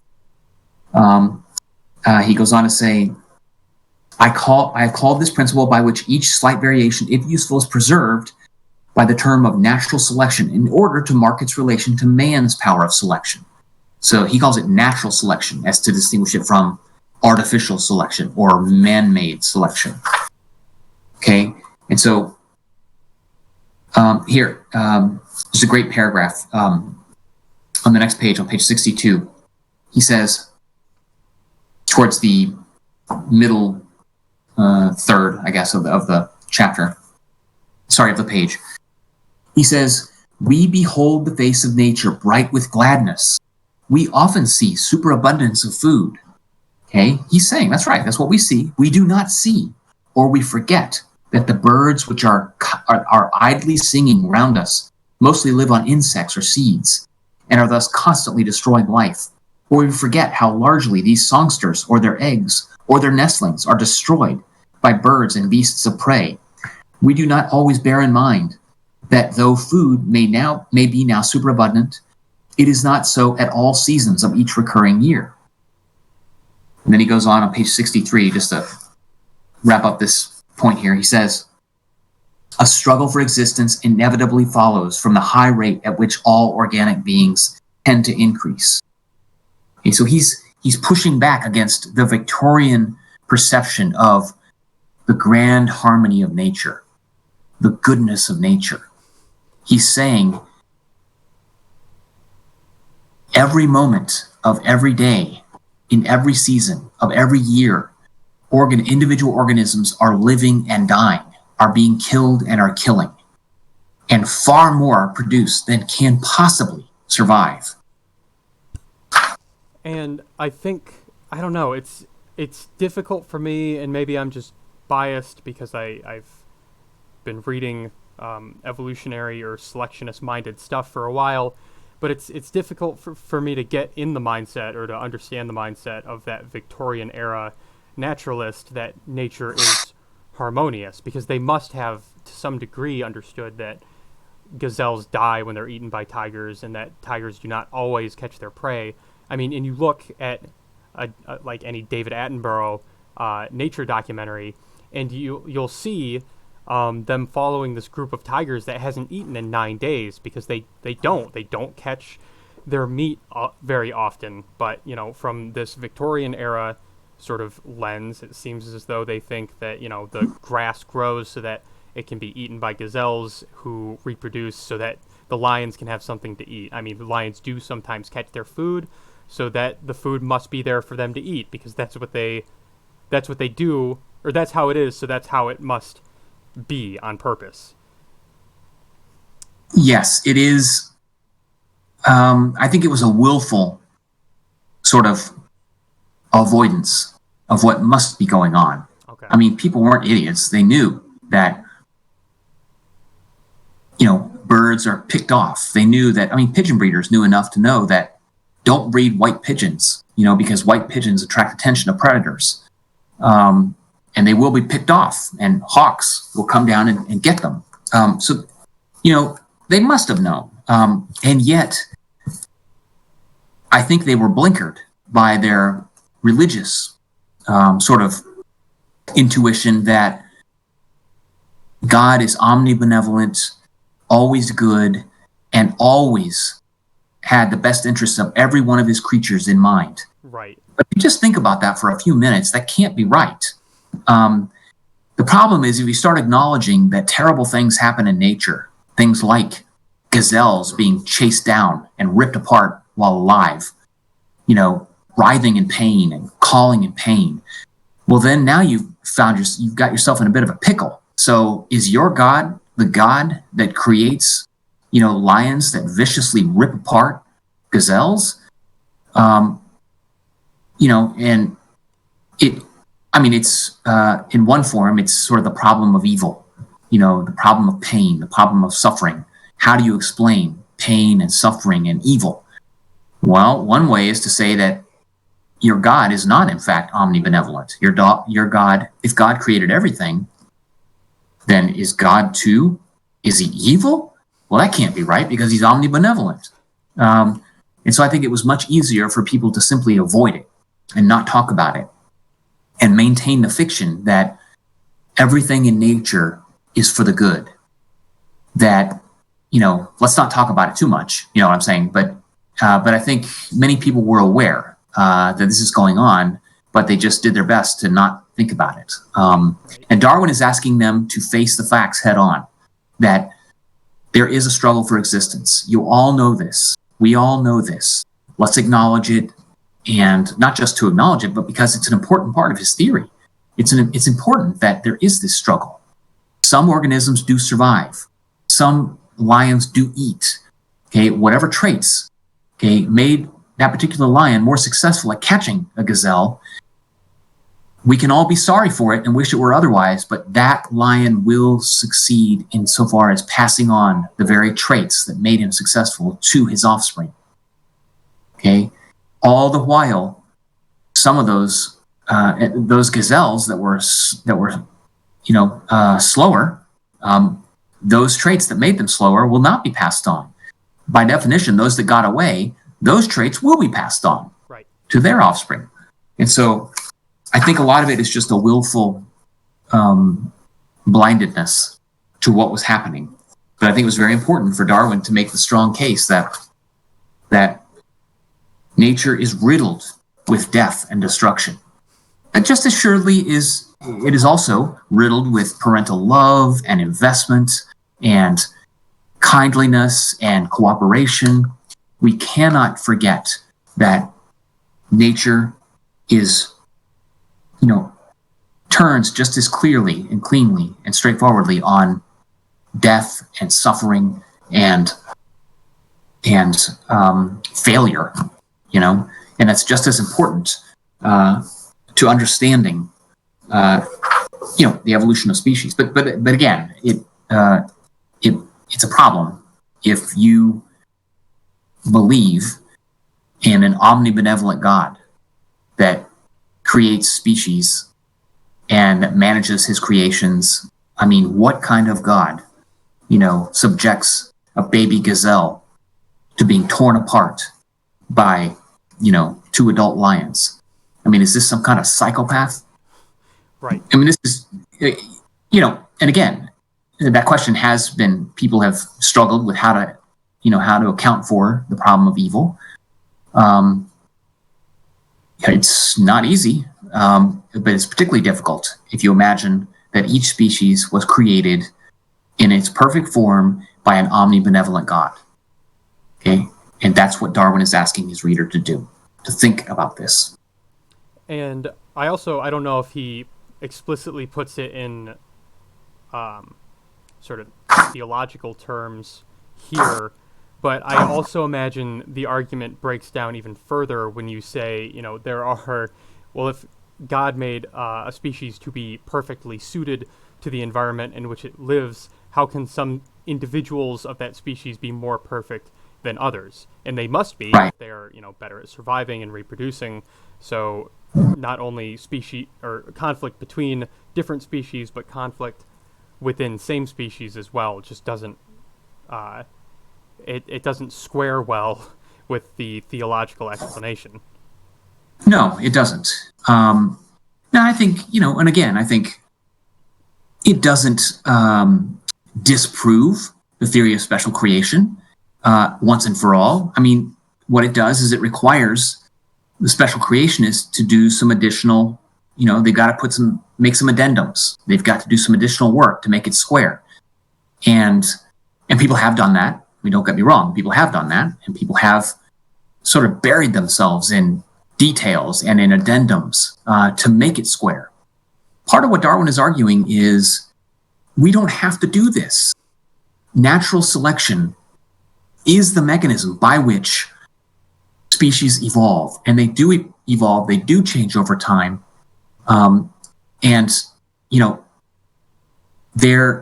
It's not necessary that there be a guiding force. It's not necessary. And if it's not necessary, well, then we don't need to trouble ourselves about whether or not this God or gods is benevolent or evil. I mean, it's beside the point. It's not required.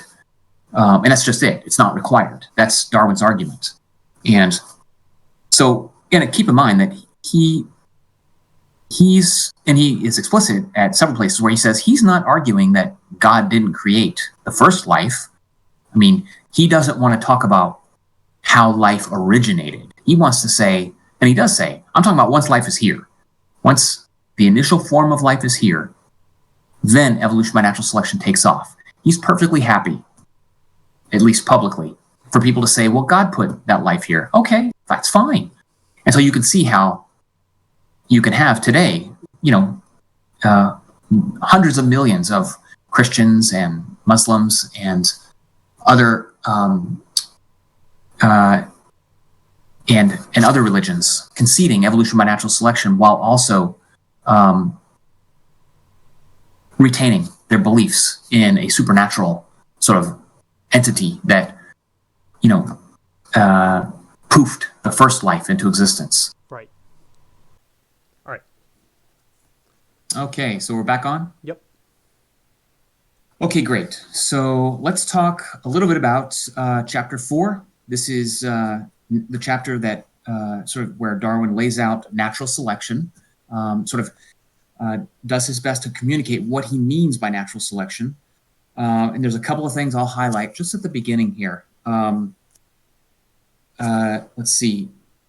I mean, he defines it very straightforwardly on page 81, where he says near the top, this preservation of favorable variations and the rejection of injurious variations I call natural selection. Okay? Then he says variations neither useful nor injurious would not be affected by natural selection and would be left a fluctuating element. So, you can't get a more straightforward definition than that. This preservation of favorable variations. Okay? By favorable variations, preservation, that is, those traits that cause an individual to be more likely to survive or to reproduce will be retained, will be favored, will be passed on to offspring. That is what he means. That's what Darwin means by natural selection. Okay? Let's see. I'd like to just direct our attention, your attention for the students, to the next page on page 82. I'm looking towards the middle of the page. And what I'm doing here is I like to highlight particularly clear or particularly important sentences to draw your attention to those sentences because I think they're either especially clear or especially important. So let me just get to it. On the middle of page 82, he says, as man, that is humans, everyone will have to forgive his Victorian sexism. That is, and there'll be more of that. So he says, as man can certainly produce great results by adding up in any given direction mere individual differences, so could nature, but far more easily from having incomparably longer time at her disposal. Okay, so just as Darwin has reviewed with the reader the remarkable amount of change that humans have made to wolves, to dogs. So all the way from, again, the Pekingese to the Great Dane. I mean, these are the same species, Pekingese and Great Dane. They have been molded, in Darwin's words, molded and, sort of like clay by breeders, selecting for large size or small size, or large ears or small ears, and that's in the span of just a couple hundred years. Imagine what kind of change nature can affect, given not a couple hundred years, but a couple 100 million years. And that is what Darwin is asking the reader to appreciate. Yeah, I think he really does. I mean, for all the complaints that you could have about his older writing style and some of the places where he does hedge a little bit, really, I it's almost hard for me to expand on it in any meaningful way because he does lay it out so well here. And leading up to it, the chapter on variation Yeah. explains how individuals can vary, and then the chapter after that explaining that no, not all creatures of a given population can all possibly survive and reproduce. Are I think are really good building blocks to sort of lead up to, or take the reader's hand and lead them very carefully to natural selection, which is that among those individual variations, those that improve your chances even slightly of outcompeting fellow members of the species and surviving to reproduce are the ones that are going to be passed down. And he does here and elsewhere throughout the chapter, on page 82 and elsewhere, he does talk about how strong the force of natural selection is comparative to artificial selection, to the point where I believe he attributes, or he sort of argues, that natural selection has the ability to change large organs, or make larger changes to internal organs, whereas artificial selection is more limited to external organs or external physical features. It basically, Right. and like you said, because natural selection happens over such a larger amount of time. Yes. Yeah, he does make that point. I mean, humans, of course, breeding dogs or pigeons or cabbage. I mean, we're looking at these, individuals, and we're doing this work on the basis of what we can see, or perhaps with regard to cabbage, what we can taste. But when you think about dogs or pigeons, I mean, we can't see the functioning of a heart or a liver or kidneys or the efficient or effective flow of blood, throughout the body. But natural selection can and will see all of that. I mean, any individual difference that causes an organism to be more or less successful at surviving or reproducing, surviving or reproducing, will be attended to by natural selection. I mean, to the extent that, some individuals will be more likely to survive and reproduce, and others will be less likely. And whatever traits they had, perhaps it was a more efficient liver, a liver that was more efficient at detoxifying the body. Well, then that trait, assuming it's heritable, will be passed on. And so that's right. And so you have natural selection working over much longer periods of time on every varying feature of every individual in every moment of every day, of every year. It's a persistent and never-ending process. And in fact, that leads me to highlight what I think is one of the most famous passages in this entire book, and that's on page 84. This is often regarded as quite a lovely sort of literary construction as well. So this is Darwin saying, and this is in the middle of page 84, he says, "It may be said that natural selection is daily and hourly scrutinizing throughout the world every variation, even the slightest, rejecting that which is bad, preserving and adding up all that is good, silently and insensibly working whenever and wherever opportunity offers, at the improvement of each organic being in relation to its organic and inorganic conditions of life. We see nothing of these slow changes in progress until the hand of time has marked the long lapse of ages, and then so imperfect is our view into long past geological ages that we only see that the forms of life are now different from what they formerly were." So I think that's really a beautiful summary of his thinking of his, his argument regarding the power of natural selection working, over time on all individuals at all times. Yeah, I absolutely agree. It almost feels a little, reminds me a little bit of Dawkins, who we'll read later, but he has a Yeah, similar sort of beautiful way of putting biological, natural phenomena like that. I think this is where, and there are many places in Origin of Species where Darwin's craft as a writer does come through. Um, you know, it's not as frequent as Dawkins, as we'll see, and I think Coyne also is an excellent writer, as is Benatar. We also have this confounding variable of the fact that this was written over 150 years ago, and so Right. you do have, writing was different, and it was a little more cluttered, I think, in Darwin's day. But anyway, we won't belabor that.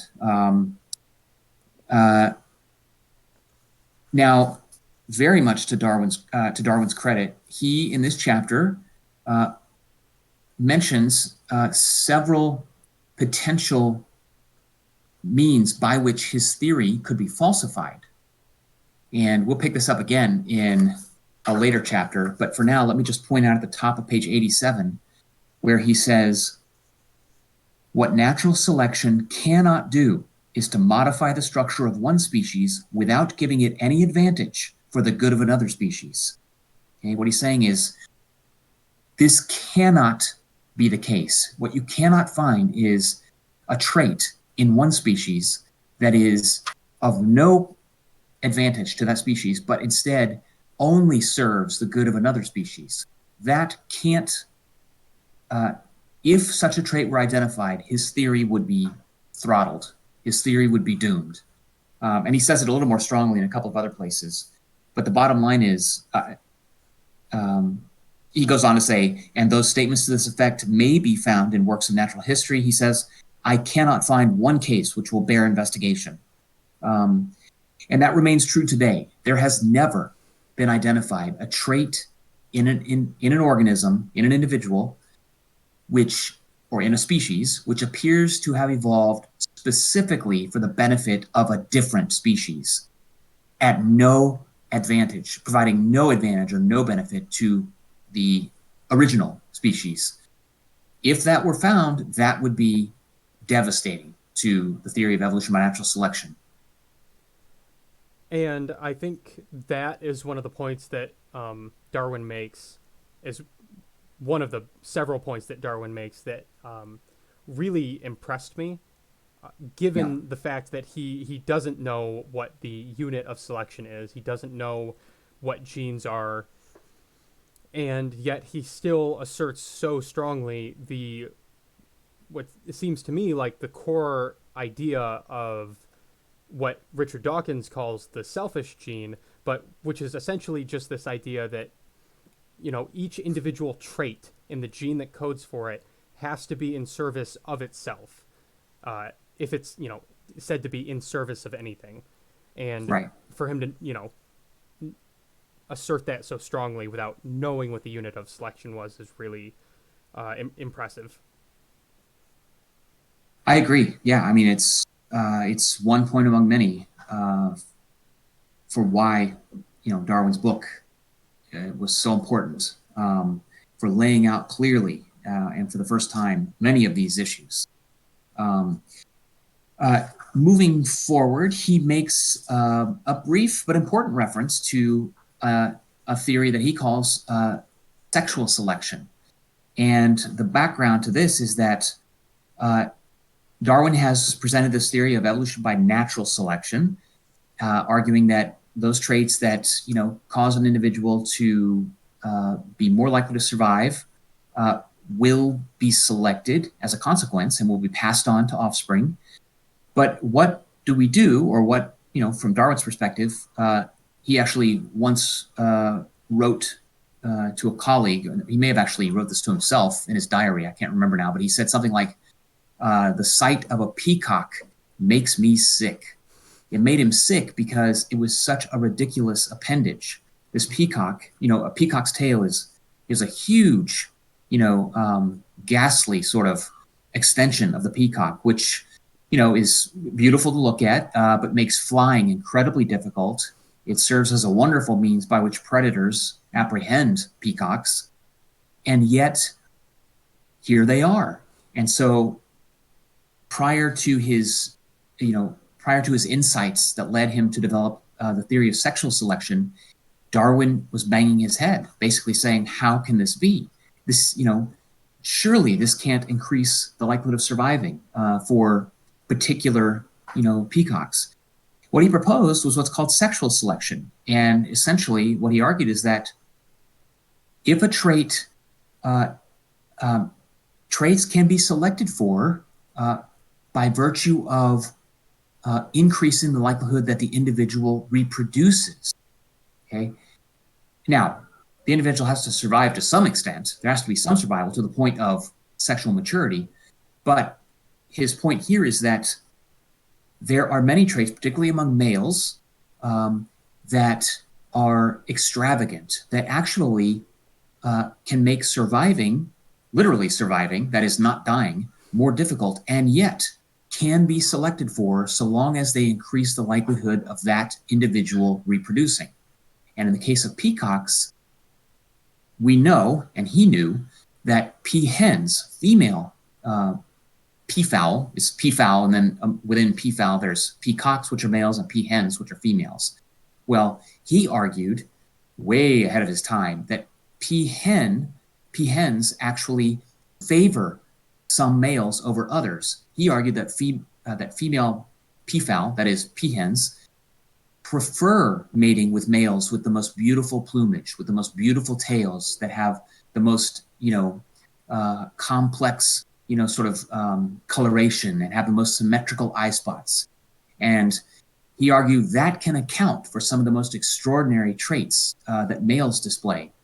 And I mentioned that I think it's worth noting that many of Darwin's colleagues who thought he was making a brilliant argument about natural selection and thought he was right on, thought he was really off his rocker when he made the argument that peahens actually have choices and actually have preferences. Because see, what's happening is he's arguing that it's important to understand female preferences, female desires, female, sort of female perspective. And that was just considered laughable at that time. And so many people have argued that Darwin may have been one of the first feminists in his emphasis on the importance of female preferences and female choice. And he makes this very explicit on page 89. He says here,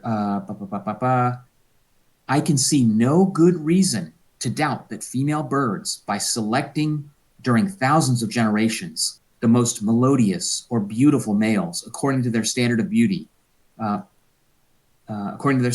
might produce a marked effect.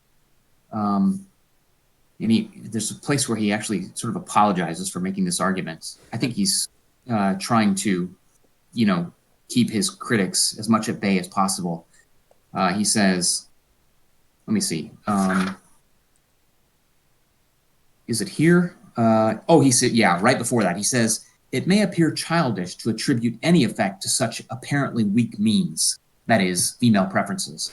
I cannot here enter on the details necessary to support this view, but if man can in short time give elegant carriage and beauty to his bantams, this is a particular chicken, basically a bantam, that was artificially selected to have beautiful plumes. According to his standard of beauty, he says, I can see no good reason to doubt that female birds also, according to their preferences, select for beautiful features in male birds. So this is a very important contribution that Darwin makes. And, it took about 100 years before someone picked this back up. I mean, he was basically he just about demolished his reputation when he made this argument here. And again, it took about 100 years before biology came back around in the 1970s to say, wait a minute, I think Darwin might have been onto something. Wow, I didn't know it took until the 70s for that to happen. Mm-hmm. Yep. So I thought it was worth pointing out there. Yep. let's see. Then he takes us through several illustrations of the action of natural selection, the power of natural selection. Let's see. He now and again makes reference to the more parsimonious explanatory power of natural selection relative to the theory of special creation. So at the bottom of page 95, he's pitting the two against each other, which is he has to. I mean, this is basically what he's arguing against, is a theory of special creation or independent creation of species immutable in the form that we see them today by God. And so at the end of page 95, he says, natural selection can act only by the preservation and accumulation of infinitesimally small inherited modifications, each profitable to the preserved being. And as modern geology has almost banished such views as the excavation of a great valley by a single diluvial wave, so will natural selection, if it be a true principle, that is, if I'm right, natural selection will banish the belief of the continued creation of new organic beings or of any great and sudden modification in their structure. So he's saying, if I am convincing you, if this is shown to be true, that species are produced by the process of natural selection gradually over millions of years, then it will soon become the case that no one will be able to, with a straight face, make the argument that new species are poofed into existence. Right. Is, effectively the theory of special creation. These are strong words from a man who doesn't want to have conflict and a man who wants to avoid offending people. And yet, there's nothing for it but to make these kinds of statements. He's got to be clear on what he is arguing and what he's arguing against. Yeah, and I can see how his argument would it could be attacked if he didn't make that, because, unless he clearly stated otherwise, people could, but what if, poke holes at it. So. That's right. And, he knew what people would assume anyways. So there are many places in his book where he just goes ahead and he's explicit just to make sure that everybody's on the same page. There are other places where Darwin doesn't say what everybody knows he means. So, for example, Darwin doesn't make really any significant reference to humans until the very last page of the book. He avoids discussing humans and the application of his theory of evolution by natural selection to humans until the very end of the book, where he says something to the effect of, light will be thrown on the origins of man. But he did that on purpose. He did not want to, from his perspective, he didn't want to drag humans into it. He knew it was bad enough. It was going to be hard enough to get people to let go of special creation and to think about the evolution by natural selection as the cause of life and the various forms of life. But he didn't want to explicitly muddy things up by bringing in humans, even though everybody, that's what, there were all the political cartoons of the time, had him, there were, headings like, Darwin says we're all monkeys. And they had pictures of Darwin's head, on a monkey, and people even referred to his theory as the monkey theory of humans, And so, and his wife, Emma, thought that he was being naive by not raising humans, thinking that he could dissuade people of attacking him for applying this to humans. But, I think people read what they read, and people who read this realized that there was no way you could carve off humans as somehow not susceptible to the very same evolutionary forces that every other form of life was susceptible to. Right. So, he manages to avoid reference to humans until the very last page. And I think that was probably on purpose as well, sort of like closing off the book and saying, and thank you very much, good night. Trying to bail out before, getting hammered. So now, he takes us through, various other sort of,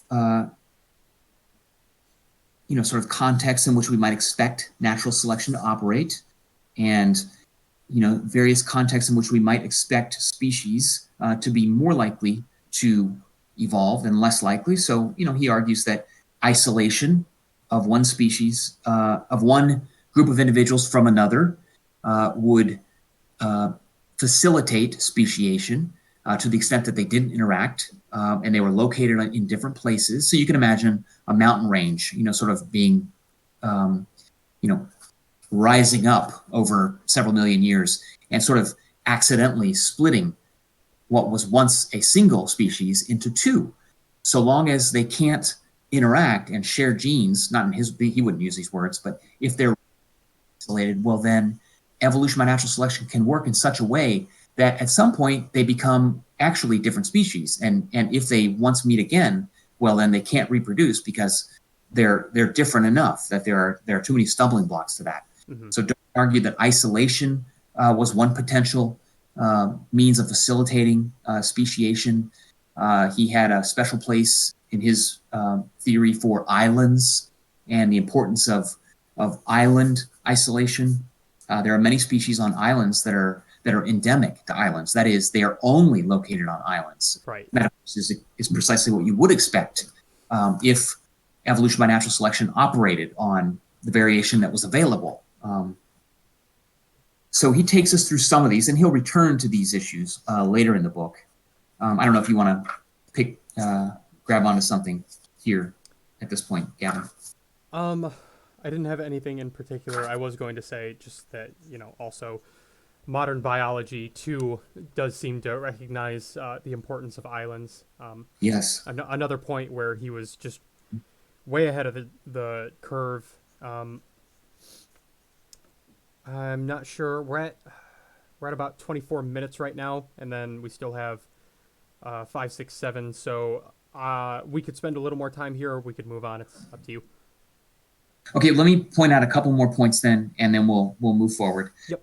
One is I wanted to draw people's attention to Darwin's emphasis on gradualism, on complex adaptations, complex traits, never poofing into existence, fully complete. It must be gradually, step by step by step. You can't go from a single light-sensitive cell to a fully formed human eye or a fully formed eagle eye. It must be gradual because that's the way nature works. I mean, things that are dramatically different are typically lethal. And so it's gradualism is the key here. And so he points out on page 108, he says, at the bottom of page 108, I do believe that natural selection will always act very slowly, only at long intervals of time, and generally on a very few of the inhabitants of the same region at the same time. Then he goes on to make a statement about the power of natural selection. At the top of page 109, he says, slow though the process of selection may be, if feeble man, including himself, can do much by his powers of artificial selection, I can see no limit to the amount of change, to the beauty and infinite complexity of the co-adaptations between all organic beings, one with another and with their physical conditions of life, which may be affected in the long course of time by nature's power of selection. This is sort of putting a pin on the power of natural selection. Another point I think is important to at least recognize is Darwin understands the importance of extinction. He talks at some length about extinction on pages 109 and 110. Now, he makes the argument that extinction is, it's what happens when natural selection is operating. Some species will flat out go extinct. Why? Because enough individuals that were once members of that species are not as successful as alternative individuals at surviving and reproducing. So extinction is not something. So extinction, in some ways, you can think of extinction as a byproduct of natural selection. Okay. And he says clearly on page 110, in the middle of the page, he says, from these several considerations, I think it inevitably follows that as new species in the course of time are formed through natural selection, others will become rarer and finally extinct. Yeah. So there's nothing magical about it. There's nothing that requires, the angry hand of God. I mean, it's part of what happens when natural selection is operating. Okay. I think what we can do at this point is let's point students to his very rich summary of this chapter that begins on page 126 and continues. So the last, it's literally subheading summary of chapter. And please, carefully review the summary because I think he does a nice job of bringing all this together in one place, natural selection in particular. And I think he does a nice job of, sort of showcasing the difference between evolution by natural selection as the mechanism, natural selection as the mechanism for evolution, and pitting that against the theory of independent special creation, which again is his main alternative. It's his main competitor. So with that, shall we move to chapter 5? Yep. Yeah. So chapter 5, there are a few points we can make on this chapter. I think, personally, it's the most difficult chapter. Part of what you have to keep in mind is that Darwin simply doesn't know how heredity works. He doesn't know. He cannot explain, by his own admission, why species vary in the particular ways that they do, why individuals vary in the particular ways that they do. He knows that they do vary, and he wants the reader to appreciate that variation does occur. But he's flailing about a bit in this chapter, trying to identify what he's calling the laws of variation. And I think what you find is that in Darwin's day, there are very few sort of phenomena that you could call a law of variation other than, the fact of heritability. Right. So how did you read this chapter, Gavin? Yeah, similarly, with some difficulties, especially he again returns to use and disuse here. Yeah. Actually, yeah, that's a bit of the first part of the chapter, actually. Yes. And I did have some trouble, as I noted earlier in the first chapter, but he... Yeah, with this is the part where he talks about the atrophied eyes of cave species, although he does also make a good point of similar variations being favored in similar environments. So in cave species across the world, you see similar adaptations to organisms living in the darkness. That's right. Interestingly, however, he notes that when you look at this variation, so let's just take the example of, it's very famous, his identification of, if you look, I think it's in this chapter, where he's talking about the cave species in America and cave species in Europe. Mm-hmm. He does bring that up in this chapter, right? I believe so, yes.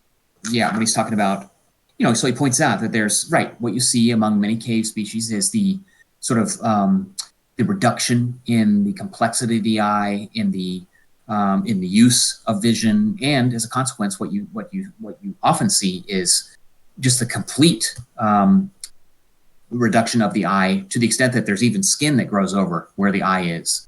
Now, what he points out is that nevertheless, if you look at the similarities between cave species in America and cave species in Europe, you will find that they're more different from one another than are the cave species in America and the terrestrial species in America. So what you find is that, for example, the blind cave mice, for example, look suspiciously similar to the terrestrial mice that reside on the same continent, in America, that is.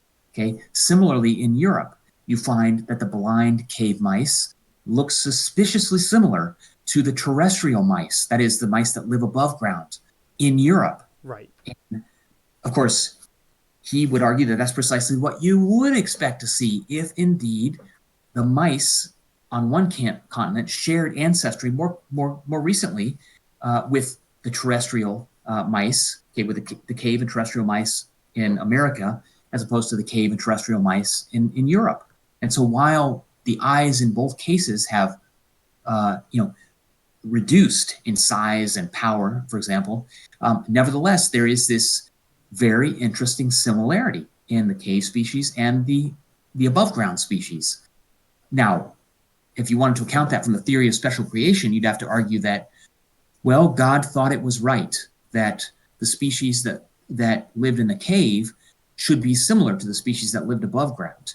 And similarly, in Europe, God thought it was right that the species that lived in the cave were similar to those that lived above ground. Now, then, of course, I mean, you could argue that, but then the question any reasonable person might ask would be, well, why did God think that was right? I mean, and, you don't want to ever assume that your reader shares the same set of non-evidence-based beliefs if you're trying to make an argument. And so Darwin was simply pointing out that this is it doesn't in any way sort of disprove independent creation, but it doesn't work in favor of independent creation because it requires yet additional work to wrap up the explanation there. Whereas if you take Darwin's theory of evolution by natural selection, well, then that's exactly what you would expect to see. Yeah. Let's see. And there are a few other places where he highlights the distinction between special creation and natural selection as the cause of variation and shared variation and differences in species as a function of continent, for example. But I think in the interest of time, I think I'd like to push ahead. Okay. We'll have other instances of picking up some of these points. Let's see. I think I would, however, before we do that, there's one other place I'll point out on page 167, towards the end of chapter 5. He says, this is after talking about similarities among different species, and he says, he who believes that each equine species, these are horse species, was independently created will, I presume, assert that each species has been created with a tendency to vary, both under nature and under domestication, in this particular manner, so as often to become striped, like other species of the genus. Okay, which is what you see among horses. Occasionally you will see striping, which of course is a consequence of the shared ancestry with zebras, for example.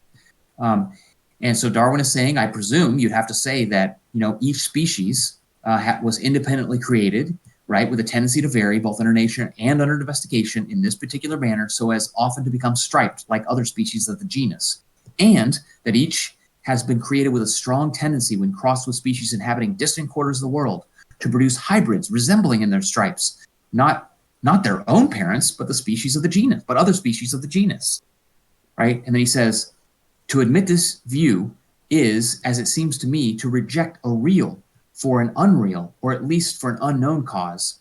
And he states, it makes the works of God a mere mockery and deception. I would almost as soon believe that the old and ignorant cosmogonists, that fossil shells had never lived, but had been created in stone so as to mock the shells now living on the seashore. And this is one of the arguments that some of the early creationists made, is that, how do you account for, these shells, that don't look like any of the shells that we now see today, but are somewhat similar? Oh, well, those were put there by God to mock, the current modern shells, because God thought it was good to make fun of his previous creations. I mean, it's not much of an explanation. Right. The point is, you have to contort yourself into you have to do a lot of mental gymnastics to make sense of these kinds of findings, when there's a much more parsimonious explanation, namely that species that share an ancestry might occasionally reveal, traits that are not typical for their particular species, but are typical for an ancestral species, like the striping on the legs of equine species. Right. So very good. And he also provides a nice summary in this chapter on pages 167 through 170. And I think what we can do now is turn to difficulties on theory, chapter 6. I don't know, would you like to start us off here, Gavin? Okay. So I think he mainly addresses two major points in this chapter, right? In this chapter, yes. Okay. He raises 4, but he covers two. And so let's spend a little bit of time sort of reviewing what he sees as main difficulties on his theory or with his theory. Okay. And the first one being the absence or rarity of transitional variety. Right. Okay. And so, if I remember correctly, this is him sort of making. It's feels similar to me to the argument that what we were saying earlier about the individual variations having to be very small and gradual, but nevertheless, because natural selection happens over such a vast amount of time, uh, accumulate to such a degree that enormous variations between species can eventually occur. So to me, the problem for his theory, more or less, that there is a rarity of an apparent rarity of transitional varieties. It seemed clear. I mean, of course, I know why he spent so much time on it in the book, because it's important for his argument to predict and counter argue against the places that people would present challenges, and this being one of them. But I think he does a good job of explaining why transitional varieties appear to be so rare. But even then, I feel almost as though if you think about it, they really aren't rare. Most of these species are in a transitional state. Most organisms are in a transitional state pretty much constantly. They just don't appear to be. But I don't really know if he so much says it in that way.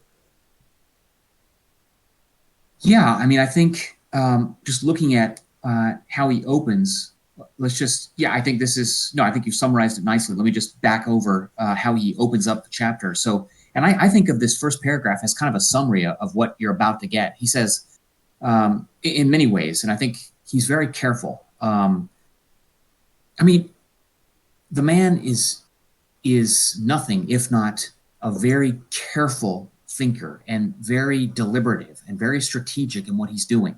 So he is actually setting aside a separate chapter to basically ask the reader to take a breath, and he is going to tell the reader the most devastating critiques of his theory right now. And if he can do that, and if you're still with him, well, then he's got more to tell you about. And so I think this is very intentional to try to head off any problems that people might already have developed. And yes, as you mentioned, Gavin, well, let me just note this first paragraph here. He says, long before having arrived at this part of my work, a crowd of difficulties will have occurred to the reader. Some of them are so grave that to this day I can never reflect on them without being staggered.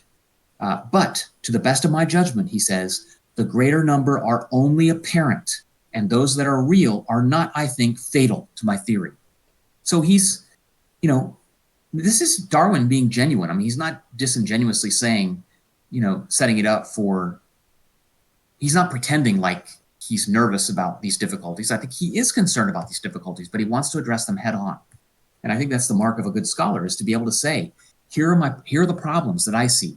Let me head them off. Let me take you through them, and let me make the argument that even if they remain problems, they're not fatal to the theory. And so he begins, right? He identifies 4 major issues. 2 of them he discusses in this chapter, and then 2 he discusses in the next 2 chapters. Okay. So first, as Gavin mentioned, is he says firstly, why, if species have descended from other species by insensibly fine gradations, as he's argued, why do we not everywhere see innumerable transitional forms? Okay, why is not all nature in confusion instead of the species being, as we see them, well defined? Part of that argument he will address in this chapter will turn on his argument that, well, if natural selection operates as he's arguing that it does, transitional species must have existed, but they will have gone extinct. They'll no longer be here, okay? Right.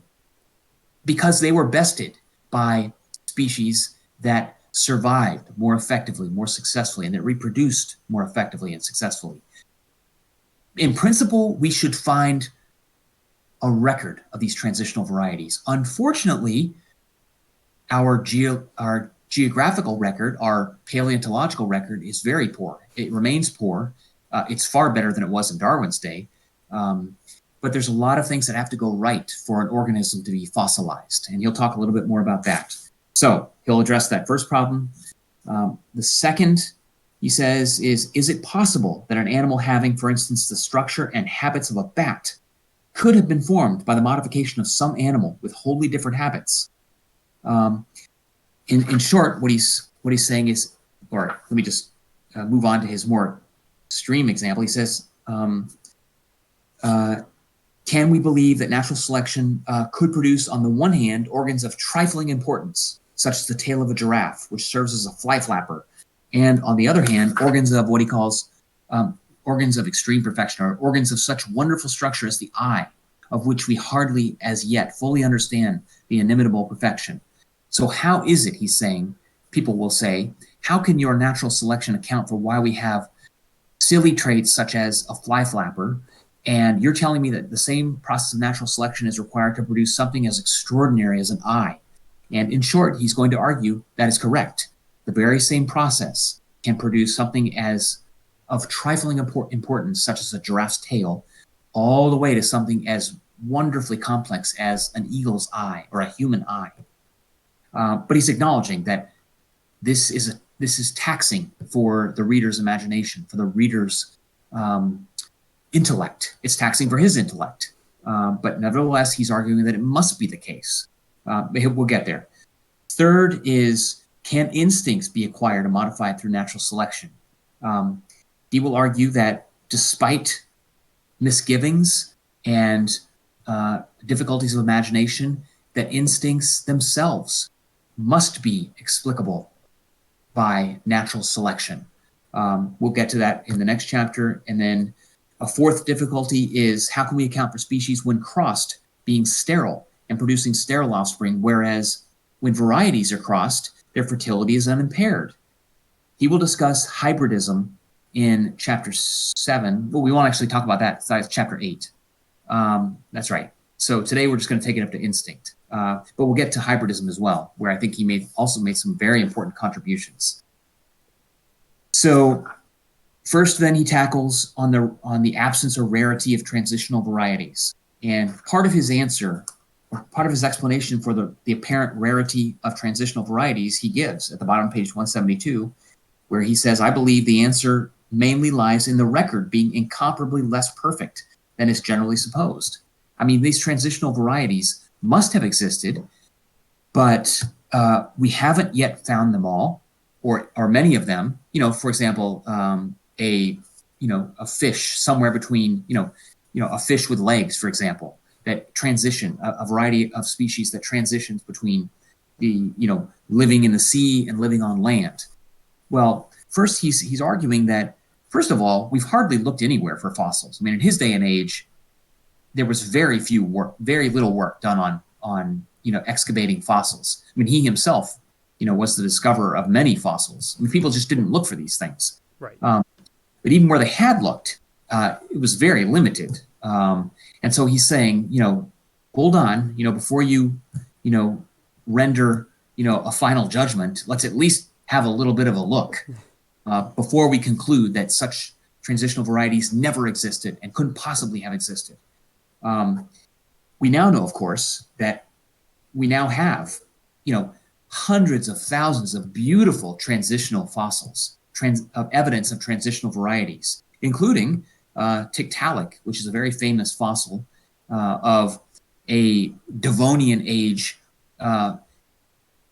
fish-like creature that quite certainly had legs that were useful both as fins and and in walking. Now, Darwin didn't know that, and in Darwin's day, we didn't have a single hominid fossil, not a single one. But he made the argument that we will find such fossil remains, or we're likely to. And he went further and said, based on the similarity of humans to chimpanzees and gorillas and the other great apes, he predicted before anyone else that hominid fossils will be found in Africa, where other great apes reside, where chimpanzees and gorillas resided. not in Europe. And of course, he took a hammering, took a beating, intellectually for this because people thought he was just crazy. Africa. Well, can you imagine? Remember, his colleagues were all well-to-do, wealthy, older white men. Okay, and the gall of the man to argue that our ancestry is in Africa. Are you crazy, man? No. By virtue of a calm and deliberative, thoughtful process, he hypothesized, when we look, we will find the ancestry of man, not in Europe, but in Africa, because that is where similar species reside. So it's good stuff. I mean, he was willing to stick his neck out when he had to.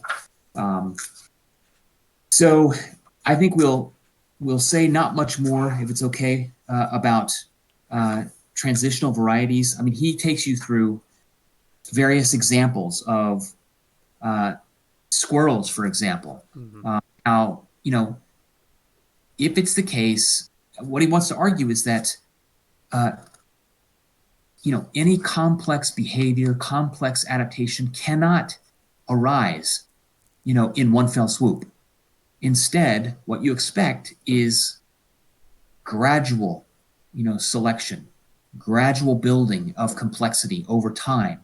And if that's true, well, then you should expect to find individuals, either currently or ancestrally, that operate with the equivalent of half a wing, or not quite a fully formed wing, but a skin flap, or maybe not even a skin, an extravagant skin flap, maybe just a wedge of skin underneath.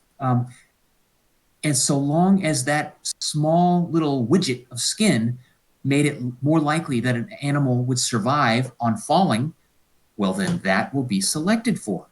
And so he gives various examples of, the equivalent of stages of the evolution of a wing, for example, or the evolution of flight.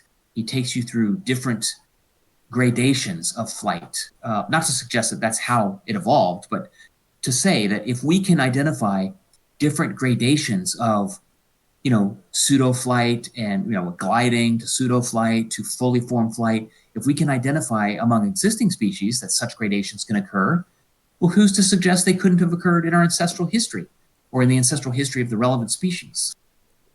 Did you follow that argument there? Oh Yeah. yeah, and I thought it was excellent how much emphasis he did put on, like you said, the adaptive benefit that each individual step in the gradation would have to have. Each step Yes. has to be adaptive in order for the wing to eventually form, which is also, of course, itself adaptive for the organism. Yes. And I think at one point he makes the argument that here, I'll just point you right to it. He says on page 189, he's talking about, the difficulty for the reader and for him of getting his head around how natural selection could have built, something as complex as the human eye, given all of its interlocking parts and, its exquisite detail. And he says, well, there's nothing for it, but that it must have evolved gradually. I mean, it can't have poofed into existence. Right. And what he says is, on page 189, he says, if it could be demonstrated that any complex organ existed which could not possibly have been formed by numerous successive slight modifications, my theory would absolutely break down. Okay, he would be doomed if it could be demonstrated. But then he says, but I can find no such case. Blah, blah, blah. Let's see. He goes on to say on page 190, we should be extremely cautious in concluding that an organ could not have been formed by transitional gradations of some kind. Let me see, there's a couple of other places where he puts this also very clearly. Just backing up just a tiny bit, he says,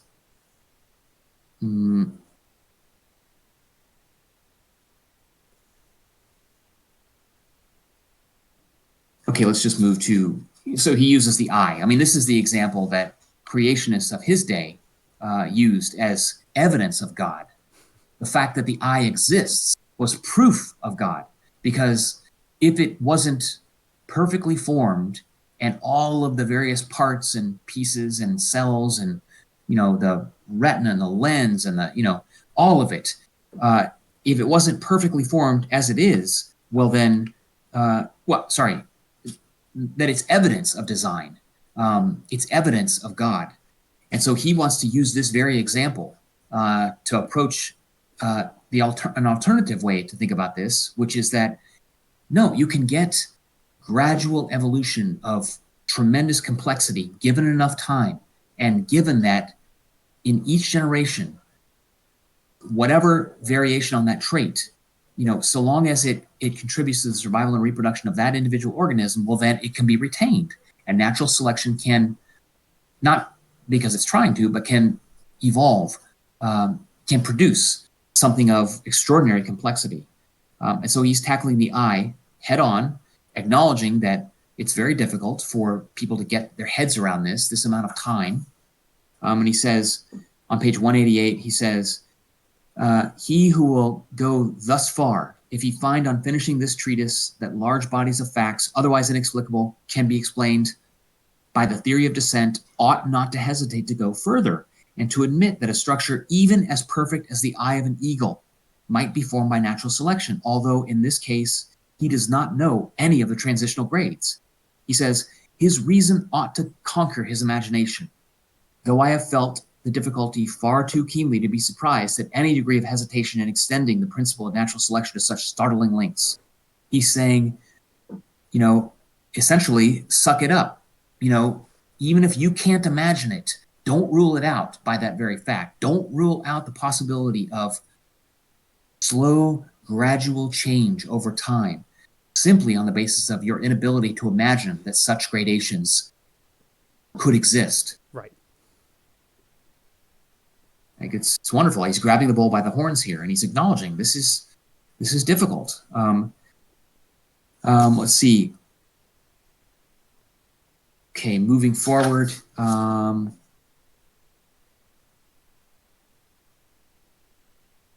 Let's see. I want to point out on page 194, I realize we're coming up on time here, but he says, he makes reference to natura non facit saltum.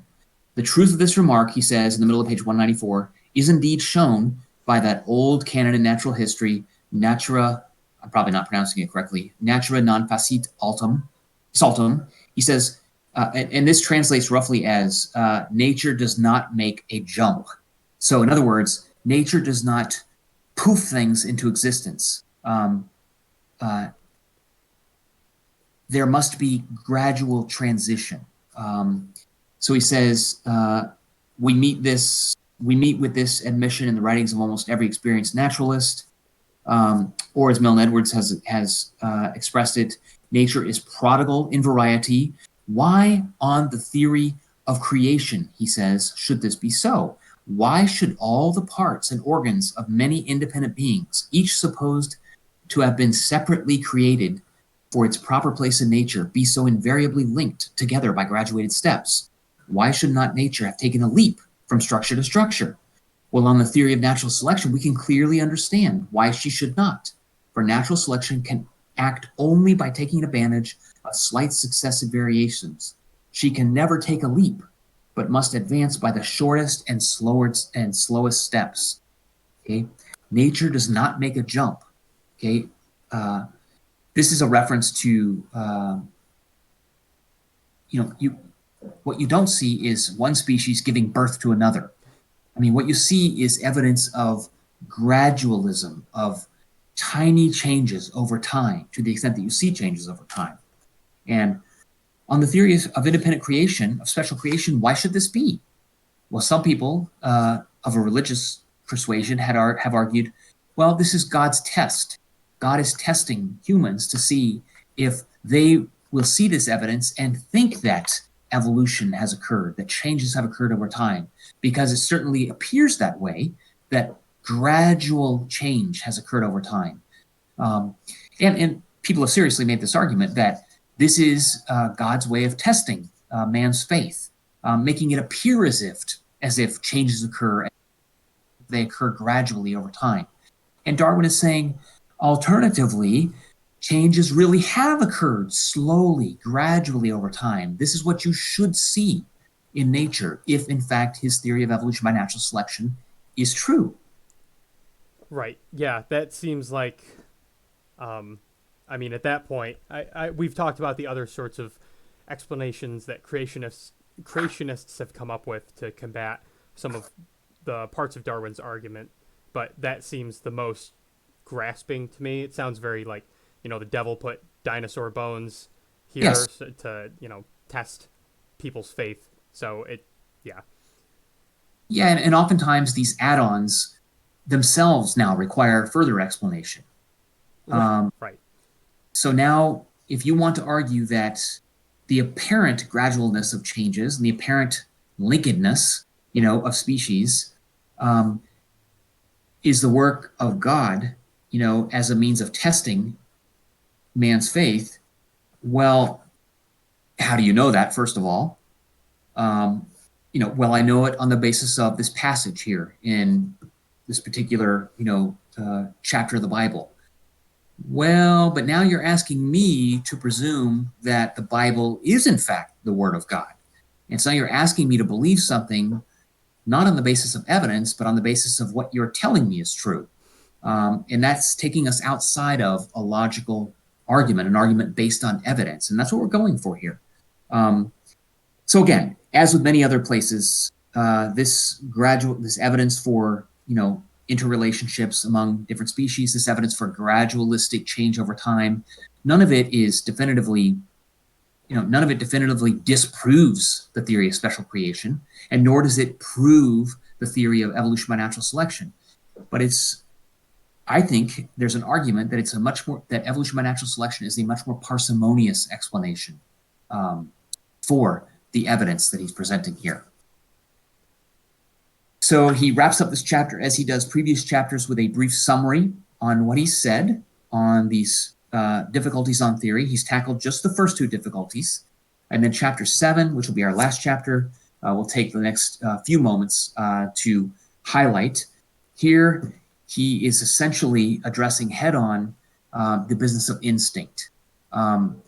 Much of what he's talked about now has been applied to physical features of organisms, like teeth and bones and the eye and things that we can actually see.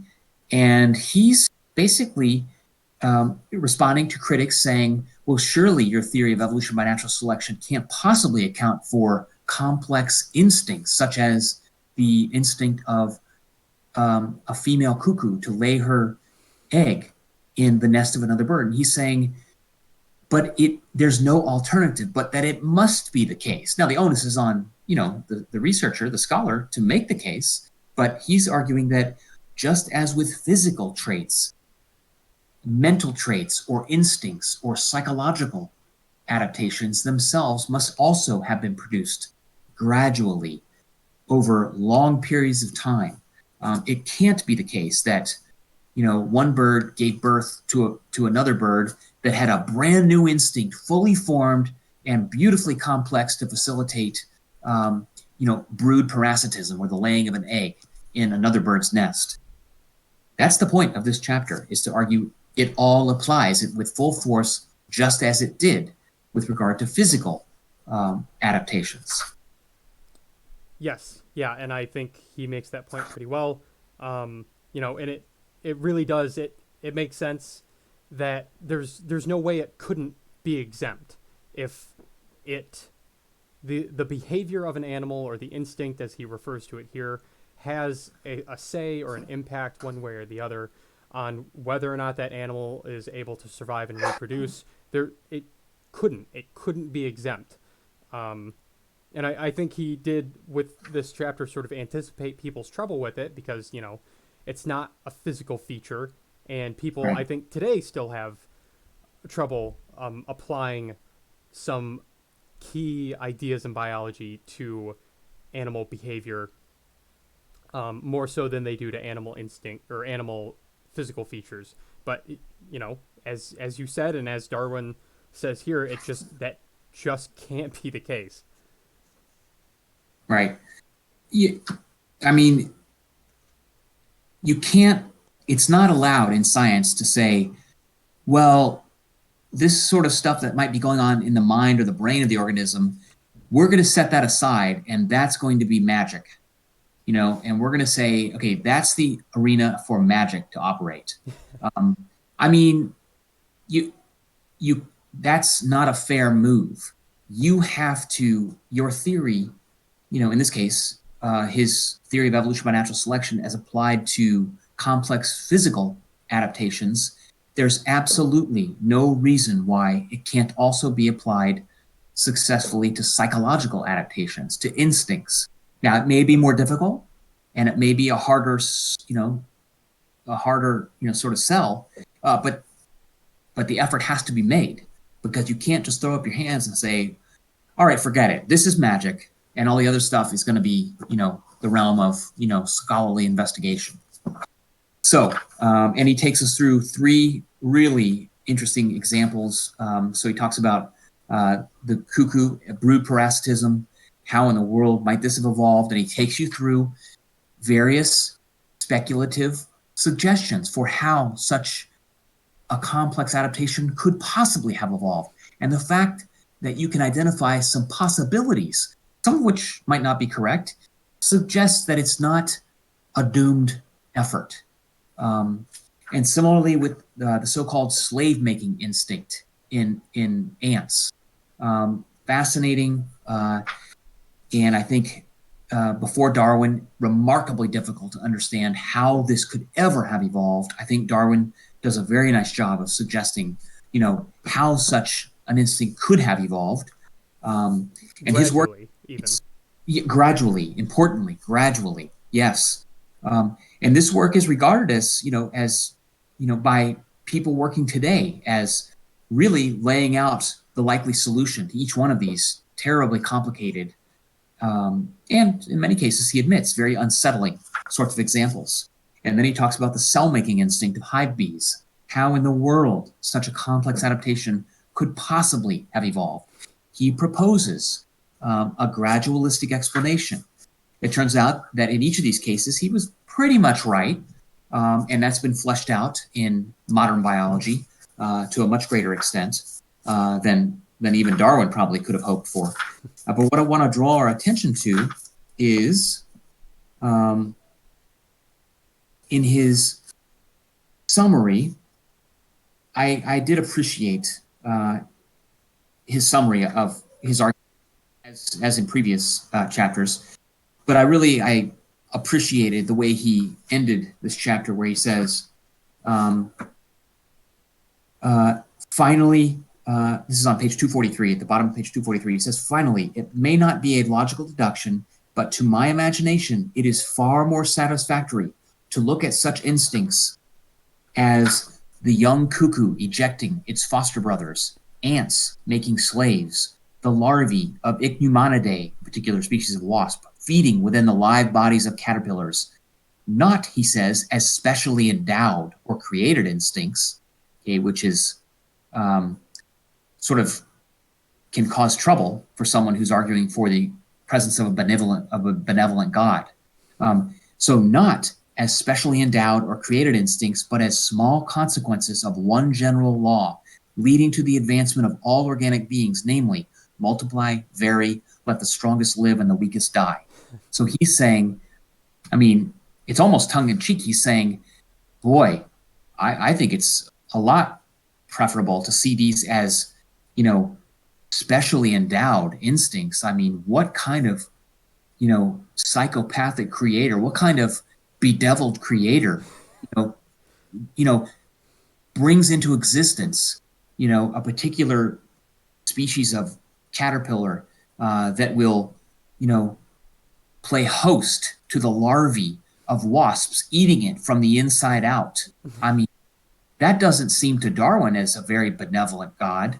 It's actually a place where Darwin noted the existence of such awful things in nature as evidence of, as being a problem at a minimum for someone who was arguing for an always kind, always, sort of warm-hearted um, uh, creator. And he argued, it's much better to see this not as specially endowed, sort of instincts, but as, small consequences, as he says, of a general law that unfortunately produces sometimes things that we can all agree are dastardly. Yeah, no, I didn't quite catch that, in that sort of way that it was tongue in cheek. But I appreciate, Yeah, you pointing out the many inconsistencies that he sometimes doesn't explicitly point out with special creation. yeah, yeah. And I think he's saying, I mean, he's speaking to special creationists saying, you may see this as a specially endowed instinct, as a specially endowed, form of murder. It's this nasty, sort of process. You, special creationists, may be just fine with this. I, on the other hand, feel much better about looking at this behavior and saying, well, that is a nasty consequence of evolution by natural selection. Um, so, Darwin was, that was about as close as you're ever going to get to Darwin sort of saying something, kind of tongue in cheek, not actually coming out and saying, how can you believe that your creator is benevolent when there are these kinds of things going on? The slave making and the, the cuckoo birds, murdering their pseudo siblings, and, the Ecumenidae who deposit their eggs inside of a living caterpillar to eat it from the inside out. He's basically saying, how can you possibly believe that?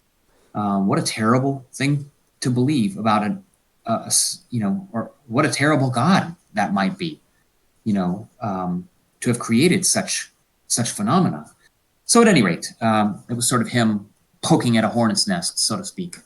Um, so good. Well, that takes us that gives us about 3 hours of chatting about this, I believe, something like that. Yeah. And I hope that students find our discussion useful. I also hope you have many more questions, and I think I speak for Gavin in saying that we look forward to your questions. Don't be shy. I mean, again, I realize these are just words, but for the students, the reality is if you have a question about something, it's shockingly unlikely that nobody else has a similar question.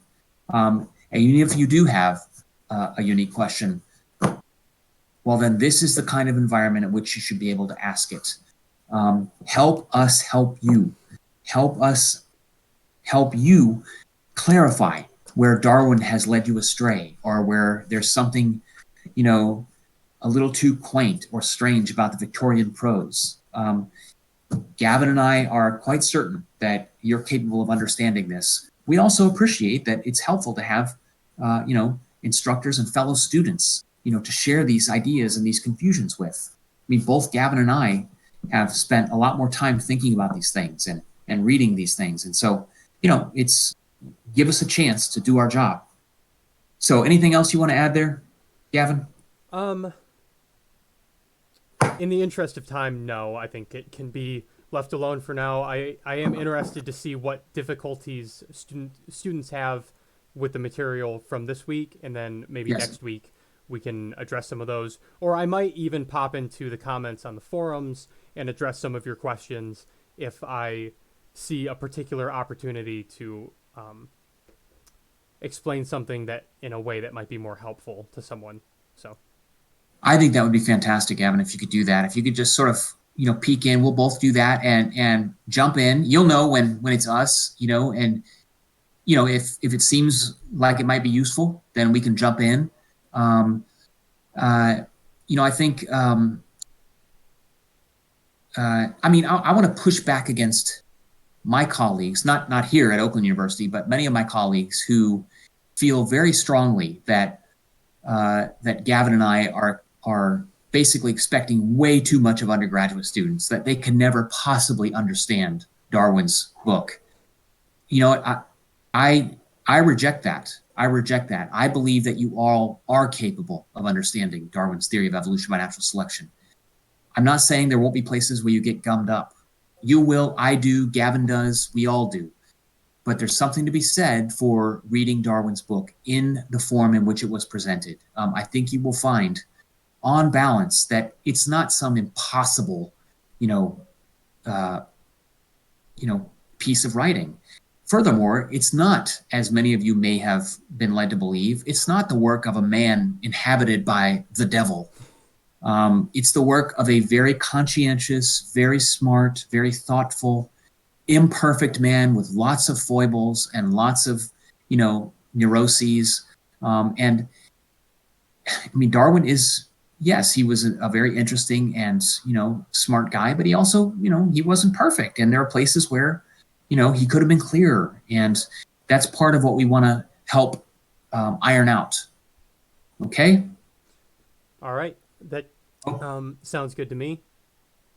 So next time, then, we will finish up the Origin of Species, and we will tackle the last few chapters.